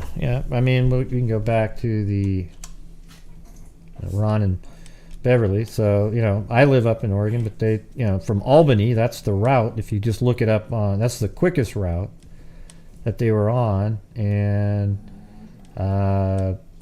let's see, their last known location was right here at a gas station in Stagecoach, which is odd to me because it's like a 7-mile drive off the route to get back to it. And there's a couple closer gas stations that were right here. And then, ironically, they'd be driving right by where Troy Driver once lived. And then they came down here, and then later on, the phone pinged, I guess down in this location or something. That's how they worded it in one of the articles. And they said they were looking south of Hawthorne and Looning for their camper van. And we actually found... let's see, let me get down to, we have their home too. And when you go to the home in Indianapolis and you go right down to Street View right here, lo and behold, there's their camper van right there in the front. So that's exactly what it looks like. The Street View was June 2019, so it's almost 3 years old at this point. But that is the same camper right there. It's huge. and it was towing another vehicle. Like, hey, Chloe. What's going on, you guys? Oh, man. Oh, they're battling over here. Wow. Chloe's just biting blue, biting blue, biting blue. Yeah, so I don't know how that would just disappear. It's massive unless it went into some water, right? And because of that, we were just kind of looking, and it might have absolutely nothing to do with anything, but it was just a guess based on the circle, you know, in their area here. And then I just went a little bit north, and you see this lake right here. And then there's this interesting section on this lake right here where there's a 200-foot drop right off the side of it, and they were driving there in the dark. So is it possible right here, for example, right on this, right there would be a good place where you're just driving, it's dark, you're not paying attention for a minute, and then boom, you fumble down and go into the water there. And then at that moment, all of the cell activity of all devices is done as soon as you get underwater. So that's all I can. It's the only guess that I could do. We've tried it. We kind of looked around at all the other spots on this whole route, and it's just you're wide open. There's just no place where you would the RV would just disappear.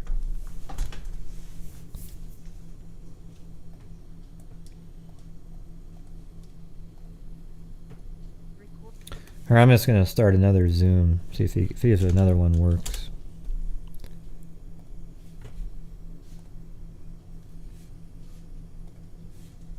Recording in progress.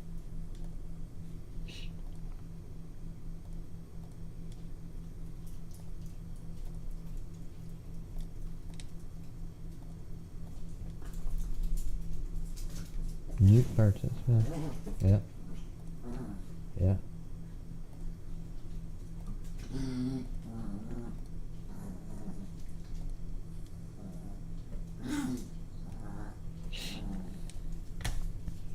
Thanks, Amanda B.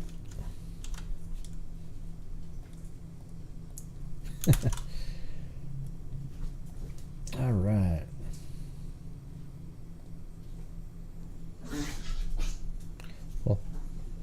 Well, thank you. Yeah, it's kind of a rare. Here's the thing: it's more entertaining to, to put out wild theories. I'm surprised the alien abduction hasn't came out yet. It probably has, but everyone's like, "Ooh, good point! Wow!" and that's when I get really scared of humanity at that point. What I try to do is just come up with the most logical answer, and it's not always right, but we are right way more often than not on this channel. We just never get credit for it. Other than the people that watch, they always go, "Damn, and we nailed that one," right? That's it. No other channel is going to ever say that, because why would you pump up somebody else's, what they're doing over there? But thank you, Momo, for 57 rows. Man, that's a long name.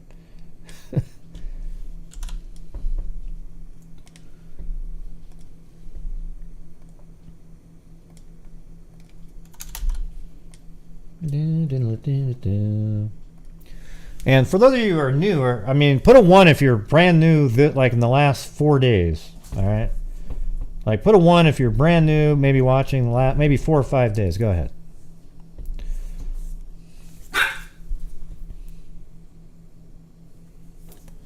All right, see, there's a few in there. See, boom, boom, boom. 1, 2, 3, 4, 5. Yeah. So for a lot of you, you don't realize, but let me tell you something really cool that we did earlier, like late last year, sort of the last quarter of last year. Was see, on this channel every night when we raise funds for supporting my channel and the charities. Last year we put about $22,000 into a DNA fund for identifying Jane and John Does and criminal cases with like murder victims that are unidentified, or even the killer themselves left DNA. So we have this fund that we keep building up. And last year, at the beginning of the year, I was talking to Dr. Colleen Fitzpatrick of Identifinders International, and we were talking, and she mentioned, well, there's this one case, the Bibb County John Doe. It's from 1961. And then we looked at all the newspaper articles, and there was this guy named, well, we don't know, we didn't, at the time there wasn't a name. So there was a hitchhiker, and he was a young kid, 15 to 17 years old, they thought, kind of young. And he was hitchhiking a ride, and he was going through this town, and the automobile he was in flipped off of a bridge, and he drowned. And they have morgue pictures where he looks absolutely normal, just almost peaceful, to be honest. Looks like he's sleeping. And then the FBI came out with a document that had some interesting information in it. And so his body was exhumed, and then we paid for it cost $8,000. We paid for the entire amount of the, getting his DNA, sequencing it, then, well, I think it's called formatting the DNA in a way that it gets put out onto GEDmatch, and then the genealogists at Identifinders who shepherd it through the whole process. Hey, thank you. Yeah, it's amazing, isn't it? And then after 60 years of this guy, and when he was in this town, in the grave, everybody in the town treated him like he was their own sibling that died. It was amazing for all these years, but they never could identify him. And after 60 years, Misty Gillis of Identifinders International solved the case, and it was Daniel Armentrout. A kid that was running away from his abusive dad along with his other brother, went to the military, and amazingly, one of his other siblings is missing too from that very same time period. So it's a really crazy story, but he got his name back, he got his whole story around him, the town embraced him, they're going to leave him, he's still buried there, but now his real name is on the gravestone. It was an absolutely incredible feeling for everybody around that was helping support the channel and made that stuff happen. And so we're right now, that was the first one, but we've already funded 4. Okay, so we've got one is still, let's see, what is it? Thanks, Patrick. Yeah, the second one is it's a case where it's a Hispanic male, so it might be harder because they're not represented in the databases as much, but it was a dismembered body that they're trying to identify. The third case is a really interesting one. It's Addison County Doe, 1934, but they were probably killed in 32, but it's a mother and 2 kids, apparently. And they're all unidentified, and that will probably lead to the killer because nobody ever reported them missing. So that one's in process right now. And then we have the funding for a Southern Oregon Sheriff Department. There was 2 cases, and one of them, both of them actually were sort of like, well, we might have this other funding, so we don't want to waste your money. And the other one, it wasn't working, but then they found another way to maybe get DNA for the perpetrator in the case, so they're still talking about that. Either way, the funding's still there for another one. So there you go, everybody, and that's what we do here. We try to make an actual difference, instead of just, hey, I mean, I don't know how to explain, but it's just, there's so much garbage that goes on out there. So anyways, thank you guys for all making that happen. And when I say guys, that's just a generic term. Oh my God, you hear that? He said guys. Guys, down the hill. Oh, I see it. Yeah, so we've got, you got the new number in there. So who's calling in? Yeah, wasn't that awesome, Zozo? All right, got you in there again.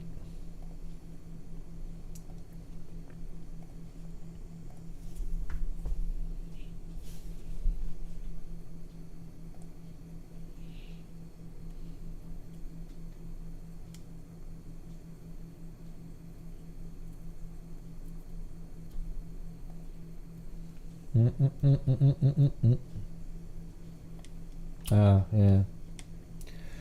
Yeah. Well, that's somebody sent me a picture of, you know, the guardrail. There's no guardrail, but see, this is where it doesn't seem like it would be as ominous. Like they would pull off and probably hit the brakes and barely get in the water, and somebody would have lived. It's way over. Look at over here, though. I mean, my God, that's crazy looking. Yeah.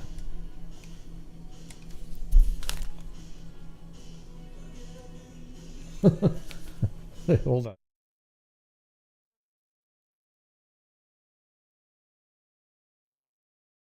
Hold on a second.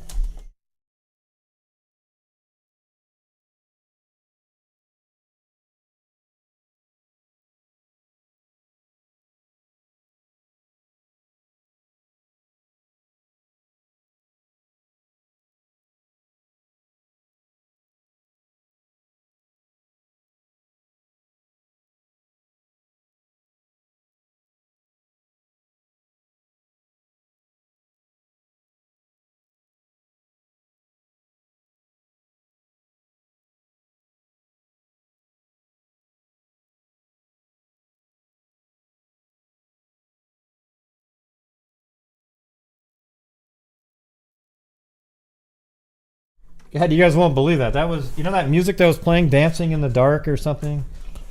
That was Alexa. That's so here's the thing. We have a thermostat that is now Alexa compliant or whatever. It can use it. I must have said something. It started playing that music. Can you believe that shit? My God. Man. That's the most invasive program there ever was.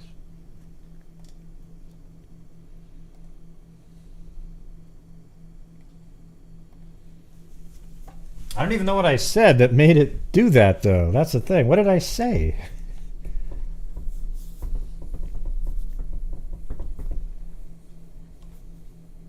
Hey, what am I looking at, Loretta Reyes? What am I looking at?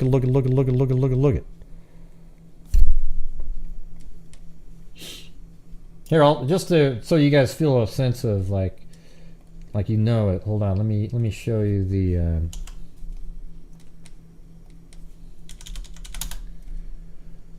There it is.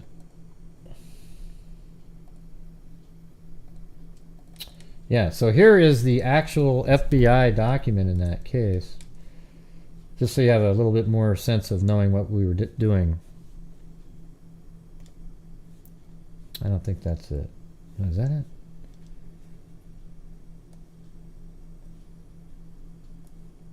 No, that's a totally different one. Why is that even open? Hold on a second.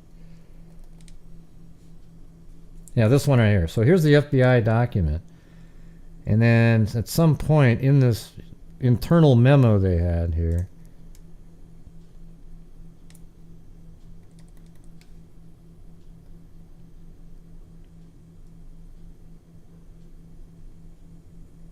yeah, right there.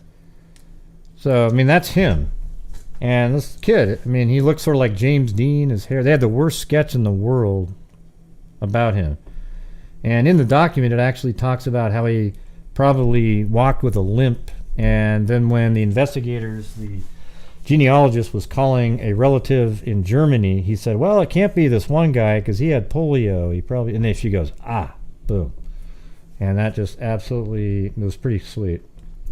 So there he is right there. And he had this tattoo, RY plus love. Apparently he had a picture with him and his girlfriend, but nobody ever came forward. Nobody's seen that photo since then.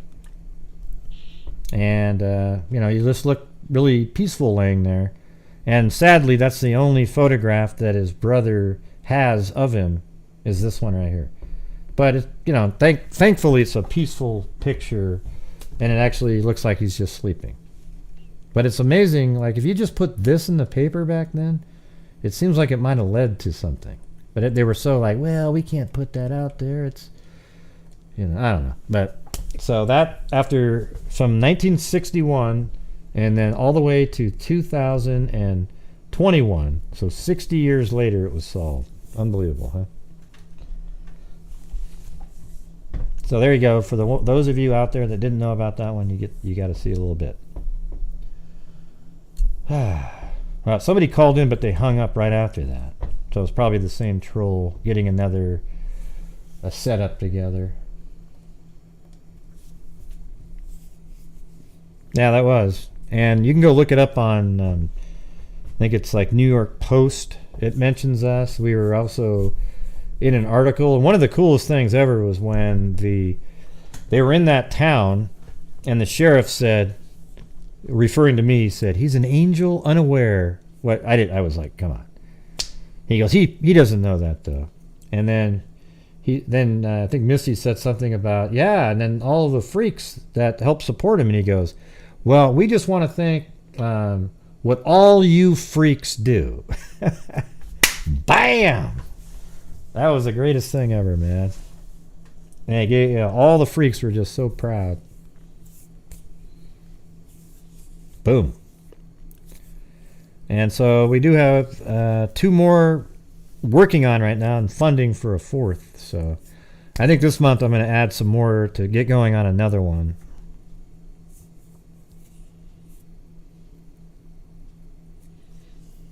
Yeah, it was a really sad story. All right, you guys. Well, the phone lines are open. I don't know how many times I'm going to say that. You don't have very many opportunities to call. Gray Hughes Investigates. And maybe you don't have anything to say because, like I said, we're at a point now where they're kind of dialed in. They've arrested everybody in these cases except the Delphi case, and this one we were just talking about, they're just missing.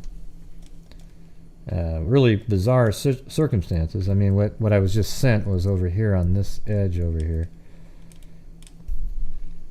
But to me, that's not where they would have gone in.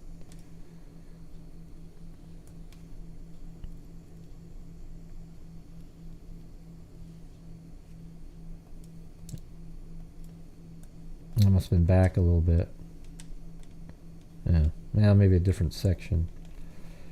Actually, it was further up. Yeah, that's right. Hey, thank you, son.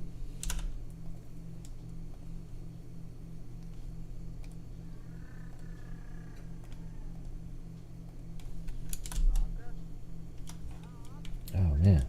What happened? Oh.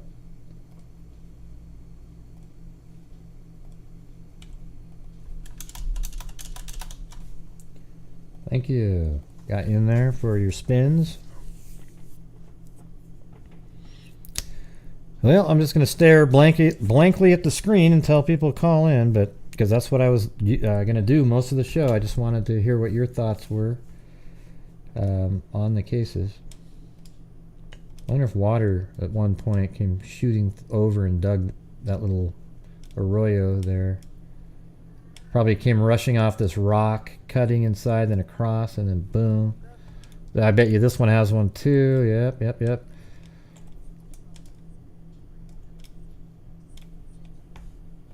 Well, you could have just called, and plus I still got to get a hold of your mom for her story. Well, you only stayed on the line for 10 seconds. Bebs? Yeah. We should probably do that pretty soon. I'll probably just record it, right? Like the audio portion. Is it a long story, or like how long do you think that would be?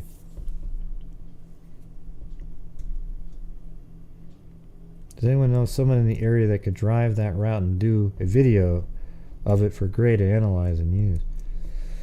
That'd be pretty cool, yeah. I mean, what you would do is just look at the guardrails there. It seems like an obvious place that they might have already looked, but...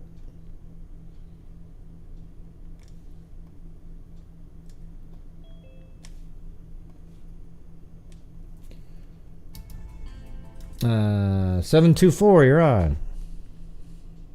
Hi, Gray. Oh, jeez. Yeah, who's this? This Pep? Oh, Pep. Oh, okay. Yeah, what's going on? Nothing. I just really did. I mean, the cases, I'm heartbroken about them 2 ladies. I swear to God. It made me so sick to even watch any of that stuff, but Yeah. I mean, when I was calling, I was just trying to take up some of your space till someone else called, because I really have nothing significant to say about anything. Yeah. Except for Daniel. I loved that case. You know, that one that we helped it was so identify. neat. That's my favorite part of you. Yeah. So, I mean, I'd like to, I always consider Jane and John Doe's part of the true crime community, even though there might not even absolutely. be. I mean, why not? Crime. It's sort of like, it's almost a crime that they're not identified, It's like, geez. Exactly. And then people, I mean, family that don't know what happened. I mean, it's crazy. Back in the day, you didn't get in touch with people that much. Back in the 60s, and but now there's ways. So if you don't hear from somebody, they're missing, basically. Now, I mean, like these two girls, these young ladies, oh my God, Gray, what is wrong with people? Yeah. I'm going to say this to you every time I call you, like you have the answers, right?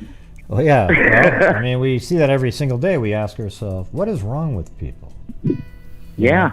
People suck, dude. I mean, God, everyone just get a dog and live by yourself. Everyone will be happier. Well, the thing is there's a lot of really good people. Like, I would say, see, what's neat about my channel is I've weeded out a lot of the, just the crazy people. Like, I have purge nights. I mean, I actually willfully try to get as many people to leave as possible based on their beliefs about certain that things. jackass that called earlier, Gray, we ought to do a phone-in troll fund now. You know what I mean? We have the troll fund just from people in your chat. Now we got to do a phone-in one, because whoever calls you that's a troll, let's donate, and someone's calling you, so I can let you go whenever you're ready. Oh, I just got 2 more calls. Good. Oh my! You did. Yeah, I'll let you go. It's probably something significant, and hey, I'll email you my mom's number or my number so you can get in touch. Okay? Okay. Yeah. Well, I think you already sent it, but send okay. it. Love you, freaks. Love the freaks. Love you. Hey, what? Keep sending it. Keep sending. Yes, sir. Keep sending me the number until I do it. Okay.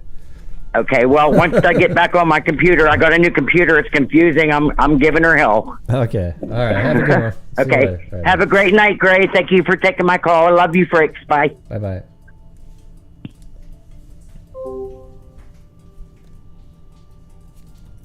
All right, 507, you're on.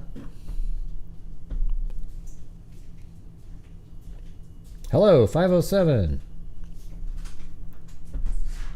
Hello. Hello, who's this? This is Diane, and I'm calling from Minnesota. How are you tonight, Gray? You're calling from Minnesota.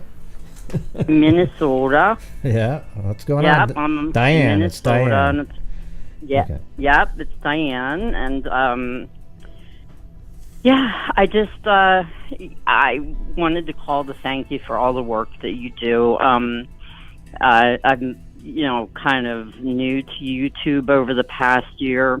I wanted to check out a story, and it took me directly to YouTube, and I somehow or another got involved in listening to all these different channels, and then there was just all kind of fighting, and it was crazy, and I've been lurking in yours, and I lurked over at Chasing. I love her. And then I saw that you two teamed up, and you do an excellent job. You two make an excellent team. It's kind of fantastic. It's fun.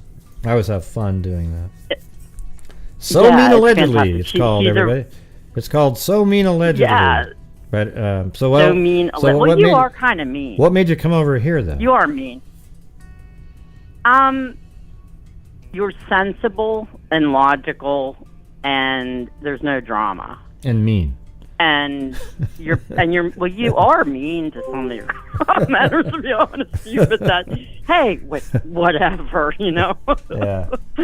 But no, these cases are just so incredibly sad, and I think we all know that these things, murders and these horrible crimes have happened since time immemorial, but they do seem to be ramping up in our society today. But these latest two, with the young woman out in Reno, and now this young woman down in Florida Panhandle.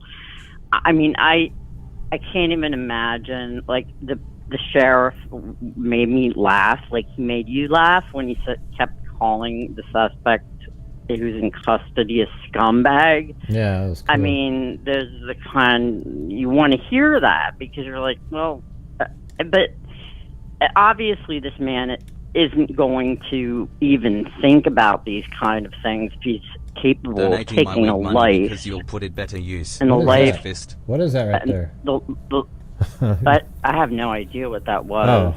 Maybe it was like Alex, not Alexa. It was Alex or something. I don't know. Yeah. But you know, I'm thinking, you know, from the perspective and putting myself in the family of Cassie, you know, her family, being in their shoes. Nick, not only are they now grieving their sister and their daughter, but imagine like how much guilt they're going to have to live with that they didn't ask for. I mean, as a sibling, like if my sibling was fearful and said, hey, if not something happens to me, it was him, I would have felt guilty that I didn't go with her. Yeah, I mean, there's always this like guilt feelings that everybody gets when something. Well, here's what's even more amazing is all the different murders and things that happen out there. When there was a slight variance in what they normally did, but it wasn't something dangerous or anything. But that was the time that something bad happened. You know.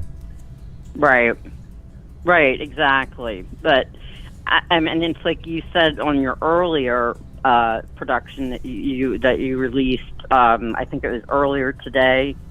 You know, you were saying that it was probably like he did keep things like in a normal routine, and until you know, just waiting till the opportunity. He's an opportunist.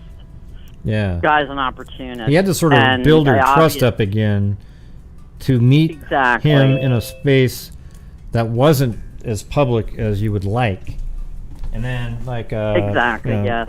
Somebody was saying earlier that maybe he even used the I can't remember which one of you guys said it. There was a good comment about using the oh yeah, I've got my trailer, so I need to meet you over in this portion of the parking lot because it doesn't fit over there with all the, you know. So that was a good one. Yeah. So who said that?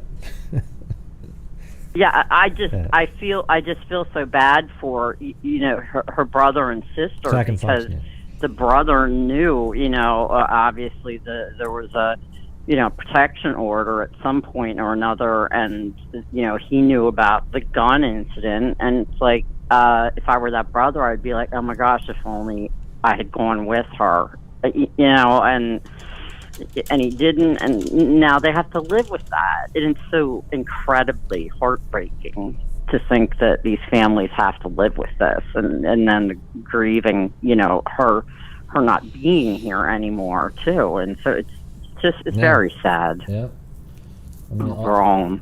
Yeah, it's just crazy. But it is crazy. The world's getting crazier every day.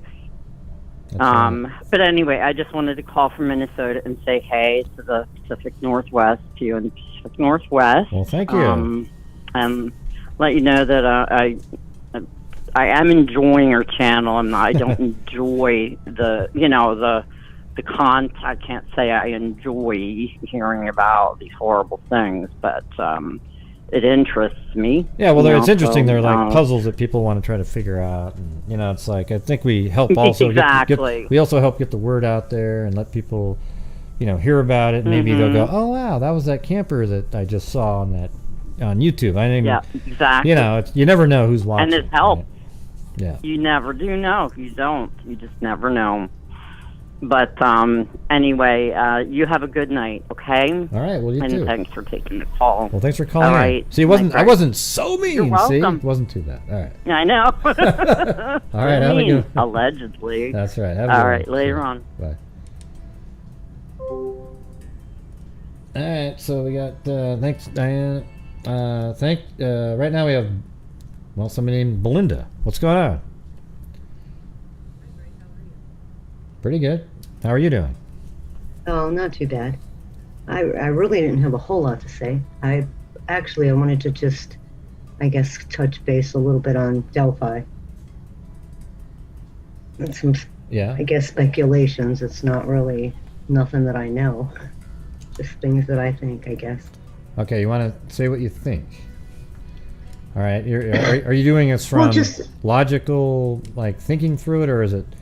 You're not going to claim it's derived from psychic ability, or anything? Oh no. Okay. All right. No, not at all. It's just pure speculation. Just I guess over things that you hear. Well, I was hoping you might be, because you'd be the first one that I would play this. Do you believe in magic? You know, I was going to play that, and it would have been the first time. But do you believe in magic? But all right. So, what do you think? What do you think? Well, just from law enforcement, I guess, and just stuff that's came out with Kagan Klein. I really didn't want to believe he was actually the bridge guy. Mm-hmm. But after all of the listening to your show, actually, when you guys were doing the yeah, we read it here, and then also on So Mean Allegedly we read it again. Yeah, with all of that, it kind of actually pointed more towards him. I agree. It was weird. Like the second half of the 194-page document, the more you read it, you know, it's like, wow. God, he admitted to some of the parts that are, you know, the ones before he didn't really realize, but he admitted to some of the parts. I don't know. It's just really, I totally get what you're saying. To me, though, he doesn't look like the guy on the bridge, so maybe he's just really aware of exactly of all that happened, but he just isn't going to say. And I was thinking that too. I mean, it's not likely that there was two. I mean, it's possible, but not likely. But I mean, if there was, I would believe that he was probably the one videoing it. That's what I would speculate. That would be my thought.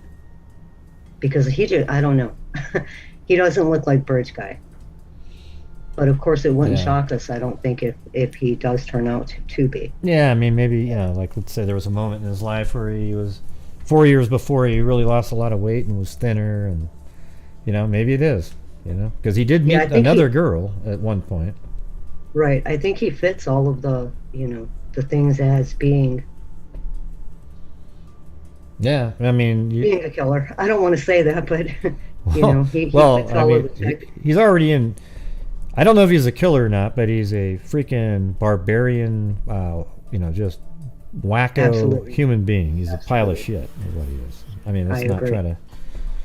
Yeah, regardless. I mean, just the fact that he was doing what he was doing. And then it was weird how the ages got younger and younger. You know, he's like, well, he was 13. It was maybe 13. And then he kind of remembers some of the conversations. He remembers blocking Libby, but he doesn't remember anything else. You know? Right, and then he didn't remember her, and then all of a sudden, oh yeah, I do. Yeah. Right. And it was just like, oh gosh, come on now. Right, yeah, that's all I ever said. My part was right. Yeah, no. Yeah, right. But then in the second half, he was a lot more clever. It was interesting how you could tell that he wasn't as dumb as... switched. Yeah. I was thinking, too, that probably the reason that because if you kind of look at the transcript and the way he did when Anthony Schatz was mentioned, it was like a different... Although we couldn't hear the tone, of course, because you guys were reading it, but you would think his wording would change. It's like he got more excited, more like... I don't know how you would say it. Like, oh yeah, he had money, he had a car. But yet when he was talking about himself, it was like he was down and out. Yeah, it was weird. He almost referred to himself. Because remember he said, I have a nice car. Right. And then that was like, no, that was Anthony Schatz that had that car. You know, it was really weird. That's what I was saying. Yeah, it kind of really just like... He wanted to be that guy. When he played the other parts, right, when he played the other parts, he was fully playing it. Like it was really him. Yeah. It was crazy. It was wild, actually. I almost want to do it again. I mean, it's like every time you read that one, there's something else that you pick up on. It's wild. Yeah, more jumps out. And yeah. Because it's 194 pages, and when you're actually, the second time I read it, I was actually feeling like I was him, sort of, like I could say how he would, do it. It was right, kind of almost playing the part. Yeah, it's weird. It's a weird, because you're in this interrogation mode, and you know what they're trying to get, and then you're just gonna try to respond the way I don't know. It's weird. I can see how actors. I don't know what that's called, method acting or whatever the hell it is, where you sort of feel like you're there or something. I mean, when you watch movies from like 1940s, it's so lame. It's like, yeah, just the acting. It's just. Yeah, and that's why a lot of them have to get into character. Yeah. They actually want to read everything about the person, get to know the person. Because then you feel like you're them, right? Right. Yeah. I was just trying to pretend I was in the interrogation, and I was trying to defend my position. I mean, I wasn't perfect at it or anything, but I definitely felt you like, guys did a great job. Felt like I read it They better. kept everybody interested. Yeah. I know, I watched the whole thing. Yeah, we got better at the part where the dash is, where it keeps going, and we just keep talking over each other intentionally because that's how it really went, Yeah. If you could highlight them, it would have probably been a lot better. What do you mean highlight them? What do you mean? Highlighted the sentences as it came across the screen, because I was trying to read it too as well, but you can't really do that. That'd be brutal. Yeah, I couldn't keep you'd up have to with have it. you'd have to have like a bar on the screen or something. I guess I could have done something like that. I don't remember where I read, but they were saying that law enforcement went back 2 weeks after Kagan was first interviewed and removed the dog. Have you read anything on that? Well, I've heard people mention it before.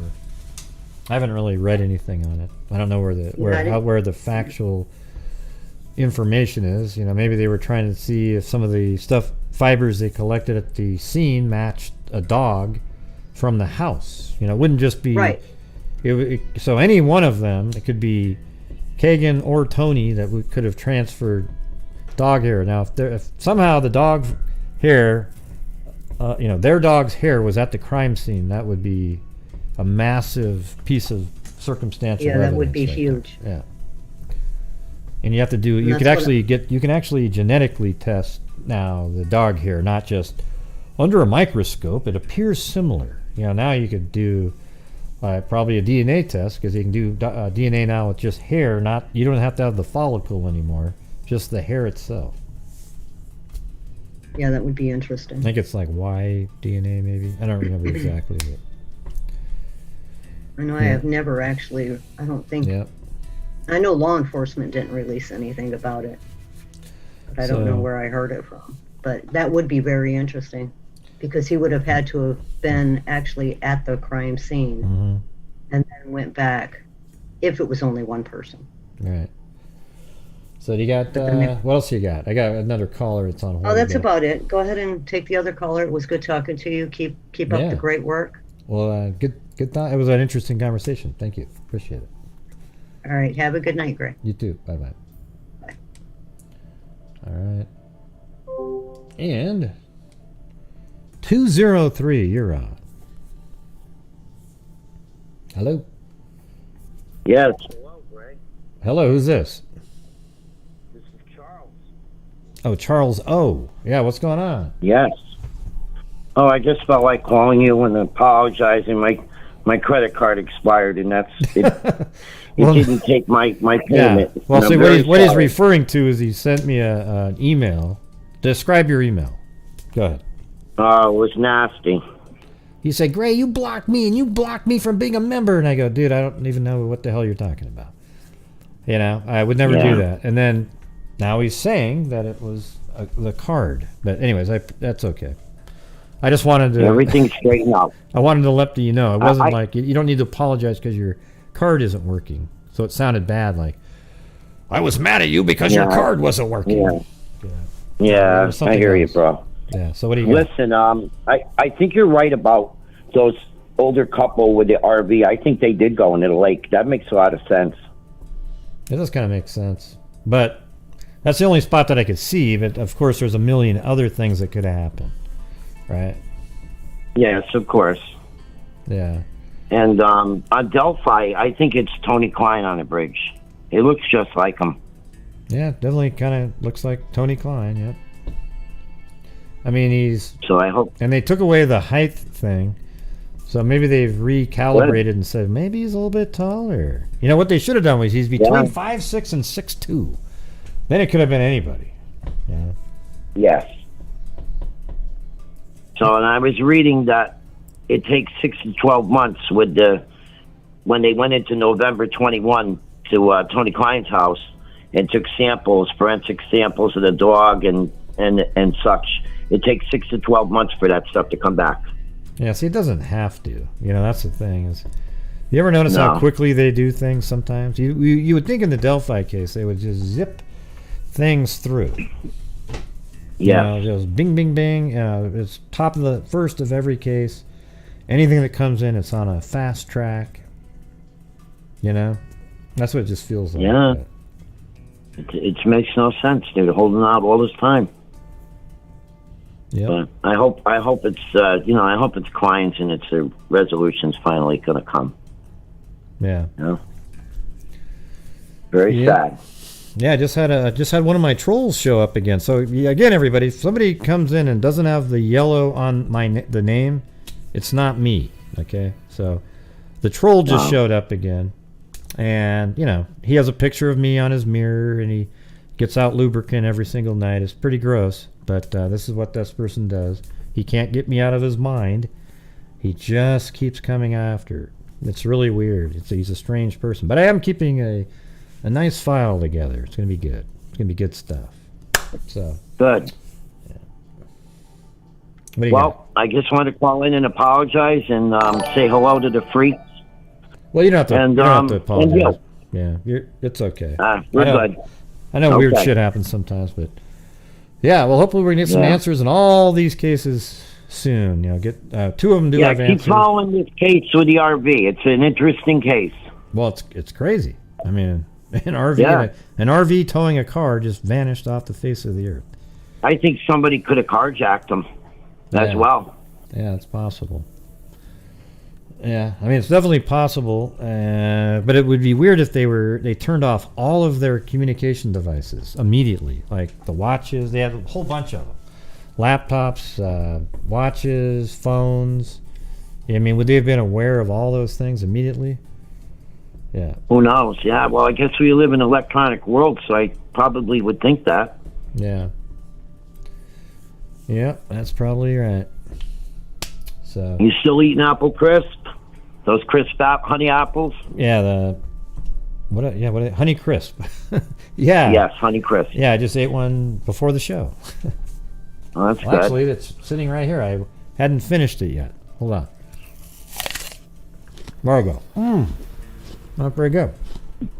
I just had a bite right now. It's pretty good. Yes. Thank you for And what reminding about me. this Naomi Irion, or you haven't gotten to that case yet?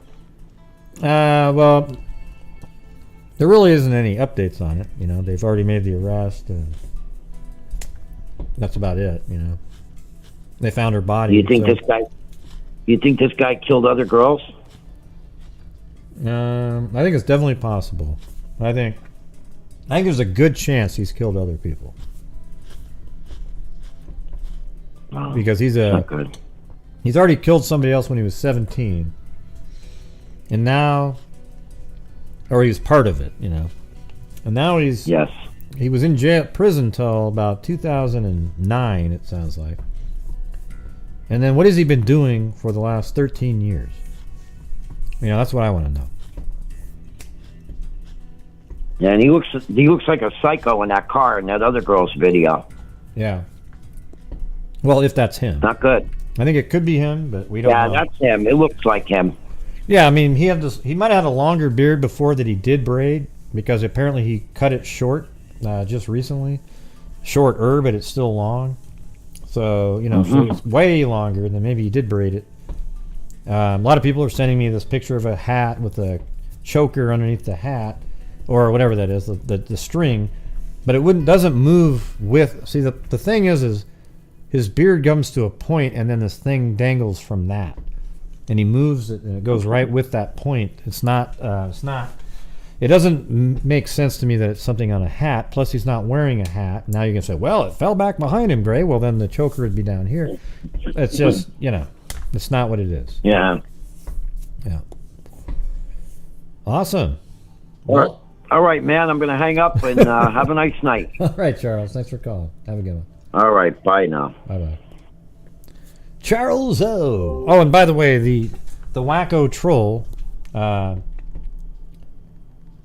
Wacko Troll that keeps showing up, he put a video on one of his fake channels saying that I called up Court TV to have me on there.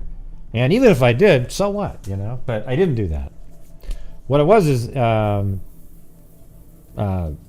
Vinny contacted me on Facebook because I sent him some information. I go, hey, you guys should look at this. And he said, hey, do you want to be on the show? And I said, sure, I'll be on the show. And that was like 3 or 4 days before. And then those days went by, and then they contacted me and said, hey, you're going to be on the show today. And I go, okay, cool. And then at about I was supposed to be on at 6, and I think at 5 o'clock, they made the arrest. And then I said, hey, you guys, they just made the arrest. And they go, really? Whoa. So I was the one that broke the news to Court TV that they had made the arrest in that case. And so that's what he was referring to in the video. But see, this guy knows that, but he just thought he'd twist it around and make the thing about it. Yeah. Yeah, so on the show, Vinny says, yeah, and Gray gave us a call and made us aware. And, oh, look at Gray's trying to call to be on there, Come on.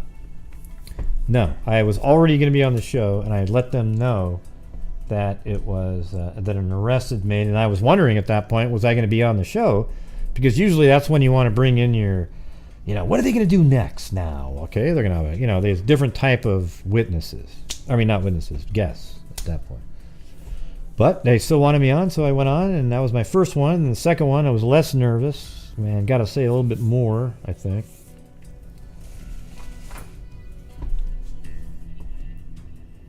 I've had some of my work on shows before, but I think that's the first time I've been on a show, like talking live.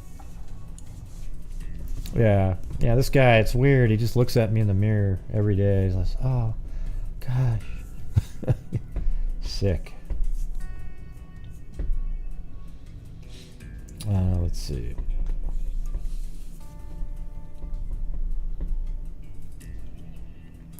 I think it's kind of fun, though. So, yeah, I mean, what's cool about it, usually when the Grey Hughes Investigates fake accounts come in, that's usually at the beginning of the show when it happens. People send in super chats because that's exactly the opposite of what that person wants. But then they spend time making more, and then people are like, ah, screw it.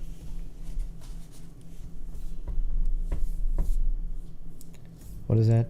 Watch Court TV. Huh? That's weird, Bree. Jeez. Wow.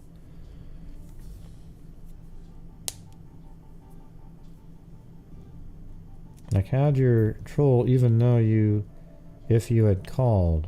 What does that even mean? That doesn't make any sense, this account. Doesn't make any sense. He just pretended that I called. He said he was the police department calling me back from this number. Or are you talking about the other one? Because on the show, Vinny said, yeah, Gray called us. So on the show, Vinny said, Gray called us and let us know what was going down. And so he used that to make it look like I called to see if I can get on the show. That's not how it went. I let them know that an arrest was made. And he said it on the show, that's why. What do you mean, how do you know about it? I just told you. What are you talking about? God, I mean, these trolls, they know what's going on. They watch the videos out there.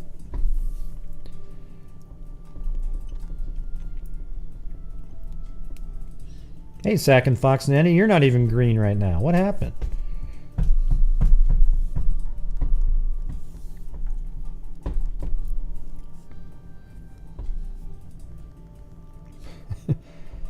mean, how did any of you guys know that I was on Court TV?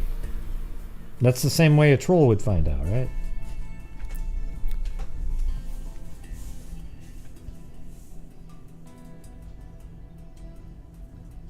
Now that one, you know, I just keep the ones where he makes actual threats. You know, those are the ones that I keep.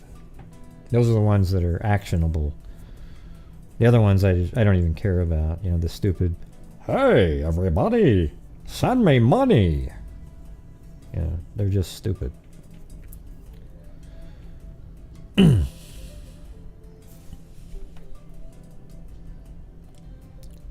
Thank you, Diane Tosh Verrazano.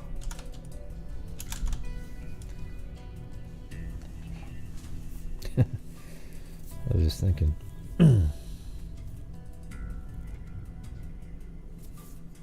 Right. What are you talking about the other one?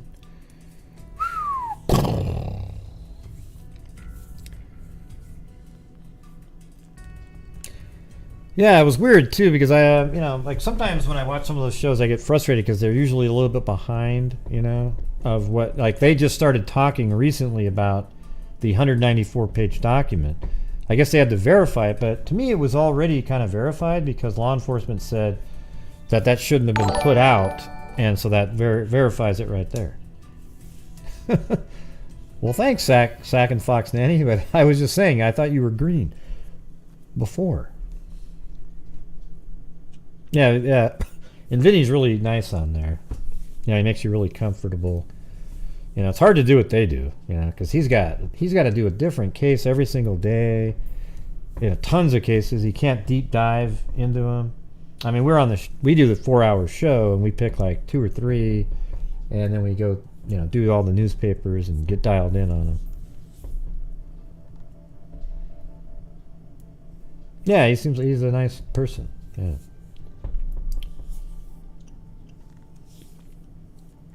I don't know what you're talking about.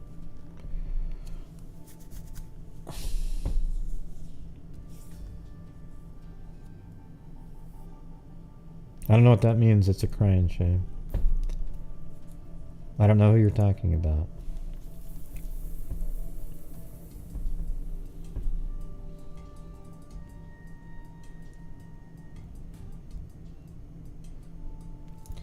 Yes, isn't that weird? See, here's this Norman DeWinter. He's creating these accounts, and he's still disparaging Kelsey, even though he always tells her that he's not doing that. Okay, so here he is again, disparaging her yet again. But he thinks he's hiding it because he's using a fake account. God, what a loser! Jeez. Unreal, man. I don't know what you're talking about. It's a crying shame. No idea what you're referring to. My hubby told me I typed Gary to get me a freak ban. Ban him gray again. Huh? I don't know what you're talking about. Why do you want me to ban your husband? Unban him, then ban him again, Gray. I don't know what you're talking about.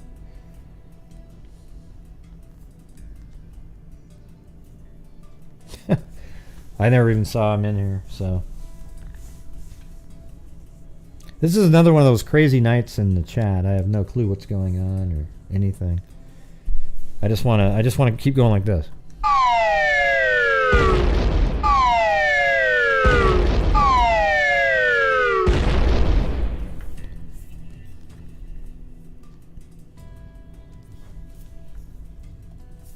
Yeah.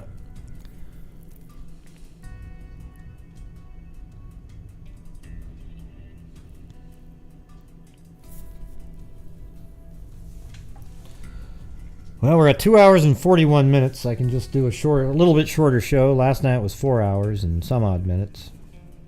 But I just thought I'd do the couple of the updates and let you guys call in. But apparently tonight isn't one of the nights where, if it was Friday or Saturday, people would be having a few drinks and calling in.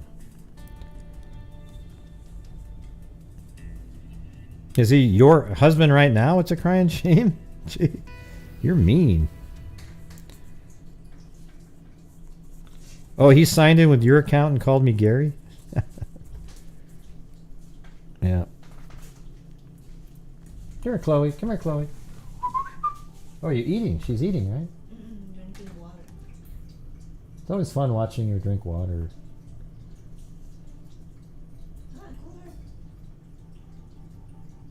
Or wait. Come here, Chloe. Come on, Chloe, Chloe, Chloe, Chloe, Chloe. Come here. Come here, Chloe. Chloe, come here. Come here, buddy. Yeah. Oh.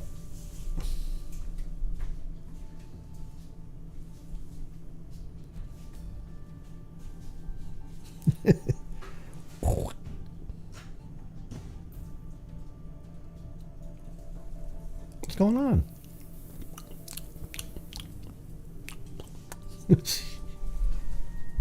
Yeah.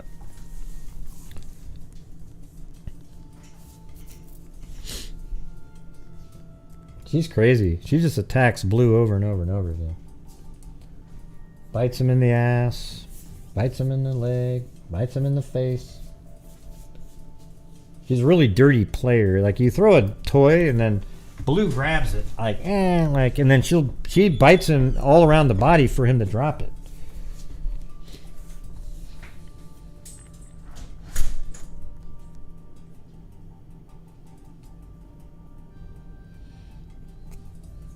You invoke girl code. I guess that's right. That's what today is. Oh, yeah? If this says Wait, no, you've got the gray figure there. You know, the paint chip that looks like me. I don't think that's the first one, is it? Now, the first ones are like Chloe and... Yeah, there you go. Like Mary Buchanan up there has, I think the first one has Chloe. I think Chloe's Chloe was a puppy with the big ears that stick out.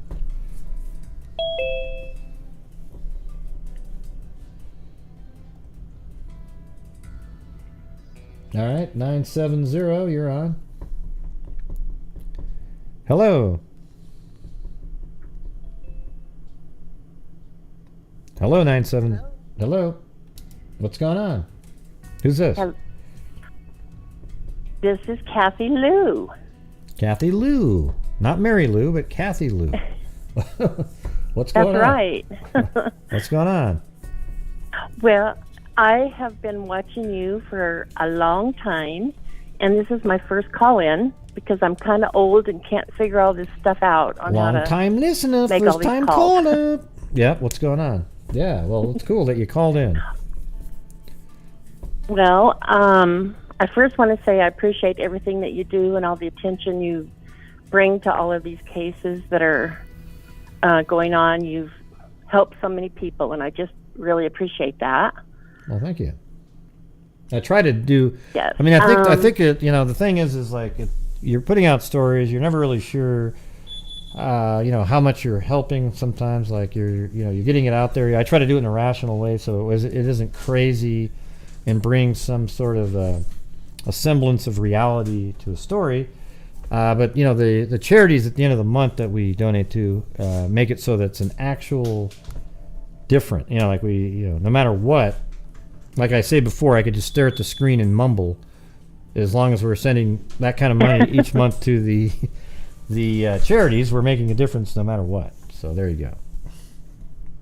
Okay, and so I have to confess again, I'm old, I haven't figured all this out. I need to take the time to figure out how to become a member to be able to, send in donations, because I want to do that. I really appreciate all that you do for everybody. I wasn't saying that for that, but I think you just like at the underneath videos, you can hit the join button, and that's just like a monthly, there's thing, and then there's like when you're in the show, there's like a super chat button below the chat, and then you have to set up like your bank and everything, but I don't want to. Okay. If you can figure it out, you can figure it out. If you that don't. Okay, that's no big deal.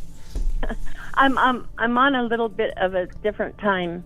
I'm an hour ahead of you. Okay. And so, Like 9:30. I'll figure that out. But I've been following this Delphi case since day one, and I told my husband when I seen it on the news, I said they are going to find out who that guy is, and when it all comes down to it, it's going to be on that Snapchat. You know, and then you get sidetracked with, the law enforcement saying, no, it's not that. And in my mind the whole time I kept thinking it's going to come back to that. Well, here's something And that's interesting that I didn't really think of till just now was that, they took other pictures out there. I mean, maybe there was other Snapchats uploaded right when they got there, like at 1:40-ish, uploading the Snapchat. And maybe, it sort of was an indicator to somebody that was watching that where they were, something like that. Well, I'm in Colorado, and we come from a small town about that size. And I don't know, it just is amazing that it has gone so long, but now we understand with, the social media aspect of it and all of that, it's just very, very complicated. But I kept telling my husband, I said, I think they know who it is. I told him that a long time ago, like a couple of years ago, because they're not putting anything out there to get new information to come in to them. And so I just kept thinking that they were trying to figure it out. And I kind of still feel that way. They just got to pinpoint it. And yeah, it was weird. At the beginning, a lot of people were saying, oh, it's got to be catfishing, Snapchat, all stuff. But then law enforcement told everybody that it wasn't that for years. And then now it's full circle back to the beginning. So a little bit weird there. So. Well, I'm glad to see the new information coming forward, and hopefully something is in sight for the family and for the girls. And I think about them all the time, and I appreciate what you do. Well, thank you. And I just have to say, I really do appreciate you, bringing those stories up on giving people a name that have been lost in, just lost because nobody could find the killer or whatever. And you're doing that, but you're working on the current, happenings as well. That we don't see on the regular media. Yeah. Excuse me? Yeah, you're right. Yeah, like some of the ones that are going on that, like you don't see too often. I know exactly what you're saying. It's just, we cover a lot of cases that nobody ever talks about. Go ahead, sorry. Oh, no, I was just going to say that your hand in the Naomi Irion case, I think really brought things to, you speeded things up, I believe, because you just put it out there so that people could see that. And, that's so helpful. You don't see that on the regular media anymore, just. Yeah. Well, it's interesting that still nobody's talking about the, how late in the afternoon the sighting of the pickup truck was when it went by there, and that's probably right around the time where he got out of her car and got into the pickup truck, so that makes it about 10 hours. Now it makes total sense given the fact that she was found, 100 miles away somewhere in the middle of nowhere. And so, yeah, so we'll see what day that was, but I'm pretty sure it's the 12th. So, yeah, well, keep getting it, Gray. We appreciate it. Well, thank you. Appreciate it. I think I did see that when the video of the guy in the car of the girl that said the car was following her and stuff. Uh-huh. And I think I seen some tattoos on his arm. I don't know if that would matter, but it might be an identifying factor. I don't know. And it's hard to really make out a lot of the details like that in that shot. That's the thing. It's so blurry in there. Yeah. I'll take a look at that just for that at some point. But hey, well, thanks for calling in. That was good. You have a good night. You too. Yes, it was fun. Thank you. Yeah, it wasn't bad. Right? All right, see you. All right, bye. All right, night. Bye. See, it wasn't bad. It wasn't bad. All right, 707. Hello. Oh boy. Yeah, we got 2 more on hold, so we're gonna have to get going. What do you got? I'll go quickly. I'll try to go quickly. Yeah, we're trying. I'm trying to train you On- to do this. Okay, here we go. What do you got? Well, I'm getting better, so you're working. Yeah. On the Naomi case, I find it really sad that she managed to survive in one of the most dangerous places in the world, which is where she was in South Africa. And it's so ironic and so painful that she was murdered in Reno, of all places, in Nevada. It's just so ironic and so sad for her family. I feel that. I was getting embarrassed, like when people come from. I remember that Australian pitcher that came over to the United States and was in a college, and then these 3 kids just one day go, "Hey, let's go kill that guy," and just ran out and shot him and killed him. And it's like, how embarrassing. I mean, you got these people coming from some other place. They come here thinking, "Wow, America, America," and you get these freaking barbarian monsters running around.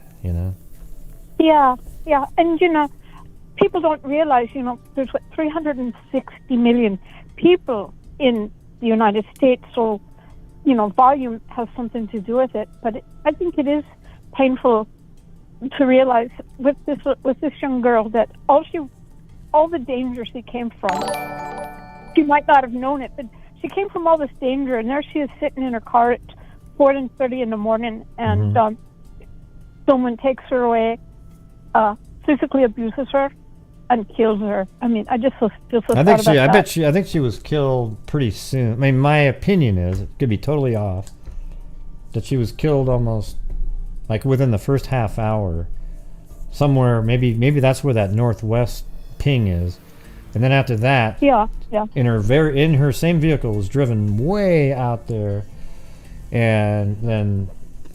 People think that he must have dug a grave first, but I mean, shit. Who knows what the grave even looked like? We don't know. They just said a shallow grave.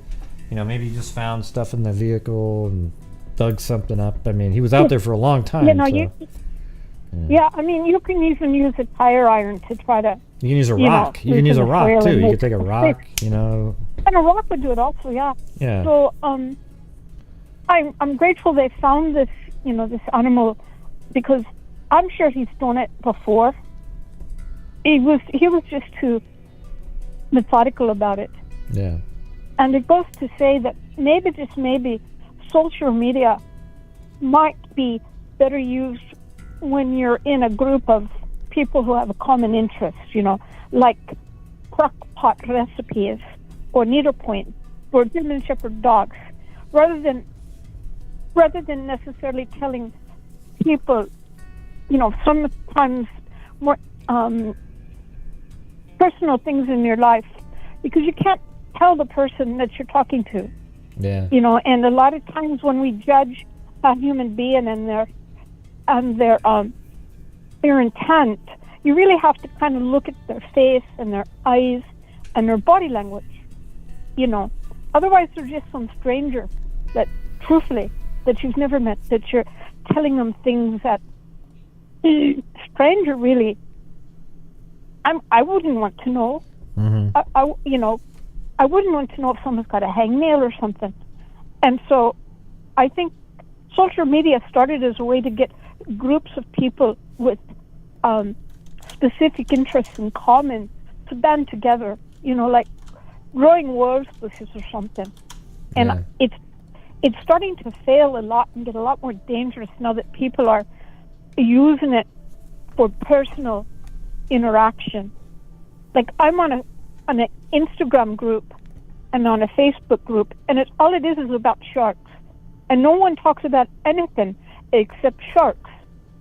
I haven't heard anybody talk about anything personal. Yeah, but like when I'm doing my show, I get the trolls call in. You got these wackos in the true crime community. Has a lot of really crazy people like the Norman DeWinter guy and people associated with that account. Oh God, yes. They're just really crazy people that are allowed to exist on social media. It's really strange that YouTube and all the other people just don't crack down on morons like that. But you know, they just It's they a let free-for-all. them exist. So we just have to play along because they're absolute idiots. Yeah, we do. Yeah. And my last quick statement is, you know, here in Freakdom, we actually proactively do a lot of great things for people, you know, finding the Bibb County lad's identity so that his gravestone now has his name on it. But not any other channels do much. And I think that if I see a channel that, you know, announces X, Y, or Z was found deceased and then said, today we're going to do our super chats for the group that found them, I would watch that channel more. But this is the only one where you can say we make a financial difference for people. Yeah, I mean, the know? thing is, you guys all help me out so I can do these every single day. But I think I mean, I'm not. I give back like I said, over 50% of the net revenue from YouTube, and that's why it's such a large number. I mean, like last year we did $42,000. This year we're already at $12,600, I think, and we're not even. I mean, that's crazy because that's a quarter of the year, so that would be 50-something thousand if we kept that same pace going. Yeah. So that'd be pretty crazy. And you still have to pay. You're paying tax on the net you get from. Yeah, like like I pay. I mean, there's all kinds of money. taxes. It's crazy. Like this whole. Every third month I pay a ridiculous amount in taxes. Okay, because I have to pay it up front to the government, and then you just hope, you know, that you got the right amount. Because at the end of the year, it'll be like, crap, you know, I owe $3,000. I got $2,000. You know, whatever it is. So that really that really angers me, because people say, oh, Greg got X amount of money, and I want to come on and say, no, he didn't. He had to pay tax on it. It could take him up the tax bracket. Yeah. You know, you're paying, you know, and you got a state tax and the federal tax and a whole bunch of other taxes over there. So people just need to shut their mouths up. Yeah, well, the difference is too is I'm literally doing it. I mean, so even if I made like I had a YouTube channel and I made $1 million a year, and I donated let's say I brought in $1 million, and that, so after taxes it'd be $720,000, and I donated $380,000. Wouldn't that be pretty amazing? Like, who does that? Right? Would be. That's what I'm trying to say. It's like people always they always judge everything, but they don't do a damn thing themselves. So it's kind of weird.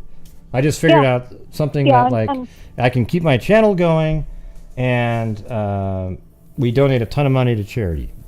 That's the only thing I can do. You know, so. You know, and we're on the track to actually. You know, we've already given Daniel his name back, and hopefully we can continue to do that. Well, I really want to do the Addison County, the Addison County one, the 1931. That'd be a record for age. Yeah. So if they can get going on that really quick, it'd be awesome. I think it would. You know, the more of that we can do, and I was also thinking, you know, we have the bot. Yeah, but I gotta get on these other calls. So I mean, I don't mean to keep going, but anyway, that's all I was. Well, no, what was the last part? That's all I was talking about. Whoa, sorry. What? Okay, bye-bye. No, what happened? You just run into somebody? I sat on the remote control for the Roku. I've got to turn this thing off. Oh, okay. All right. I'm watching on the Roku. Oh, okay. Yeah. All right. Well, have a good one. So now thanks for calling in. Interesting. Yeah, you too. Bye-bye. Bye-bye. All right. Let me get the... all right, so that was Susanna MacGilla Padre. All right, now 8:56. Hi, Gray. It's Lillian. Hey, what's going on? Hey, last night when we got this all situated, calling in and all, and got the new page, when the last name was spelled wrong. It's not my real name anyway, but you're going, I wonder if that's Lillian, and I'm like, oh no, don't tell me I'm in a jam again with this new page. But then I typed in some stuff, and you knew it was me. And I'm glad you did, because we were having a little trouble with other things to try to get in. But Gray, we all sort of knew that this was going to happen to this poor girl in Florida. We knew it wasn't going to turn out good. And you know, Gray, I have a saying, and I say it a lot when I get aggravated with people. The more you get to know people, the more you love your dog. Because people can be crazy. They call up, they don't even know what the whole thing is that you do with the charities, which is so unbelievable and so good. Yeah, well, it's all because of it. But the thing is like I always say, it's because of the generosity of all the freaks. I do the show, you guys support me and the charities, and then we all as a unit do the whole thing. But I'm the one that just happens to be doing it, you know. So of course, but you put the time in, Ray. You put the time in, and it takes time to all these maps and everything. And you know, I think this poor girl, Naomi, and this other one, and then Libby and Abby. I don't know, Gray. I think we're getting close with Libby and Abby. I do. I think they're all, and you know, Gray, I followed that case from day one. It came on our news station here. And I'm not saying this, Gray, for a pat on the back or anything. But at first, I thought I was going to have somebody that would be able, I wanted to donate to that park. And Nancy and I found a saying from two different beautiful sayings, and we bought what's it called? A paver. And so I thought at the time when I was on a different station, I would be able to have somebody, take a picture of it and show it to me because I wanted to see how it turned out. But that didn't turn out. But did you get a? Well, we've donated a lot of money to the Libby Abbey ballpark. I think over $3,000 for the park, and we got a whole bunch of bricks. So like one of them is has my brother's name on there. He passed away in 1986, and then we've got like Grant Hughes Investigates, and then there's one with the freaks. So there you go. Mm-hmm. You're a freak, right? So yeah, you'll be part of that. had the paver. I had the paver made with a saying, and Nancy and I picked it out, and but I've never been able to see it, and because I can't get the Delphi, I can't leave my dog. I have a little Chihuahua like your Blue. He sort of looks like your Blue, but he's a little different color. Yeah. And I have cats, and they're all rescues. But one day maybe I could somehow. I wanted to do that for those girls, and somehow contribute. And but you did, right? You bought a brick, right? You bought a brick.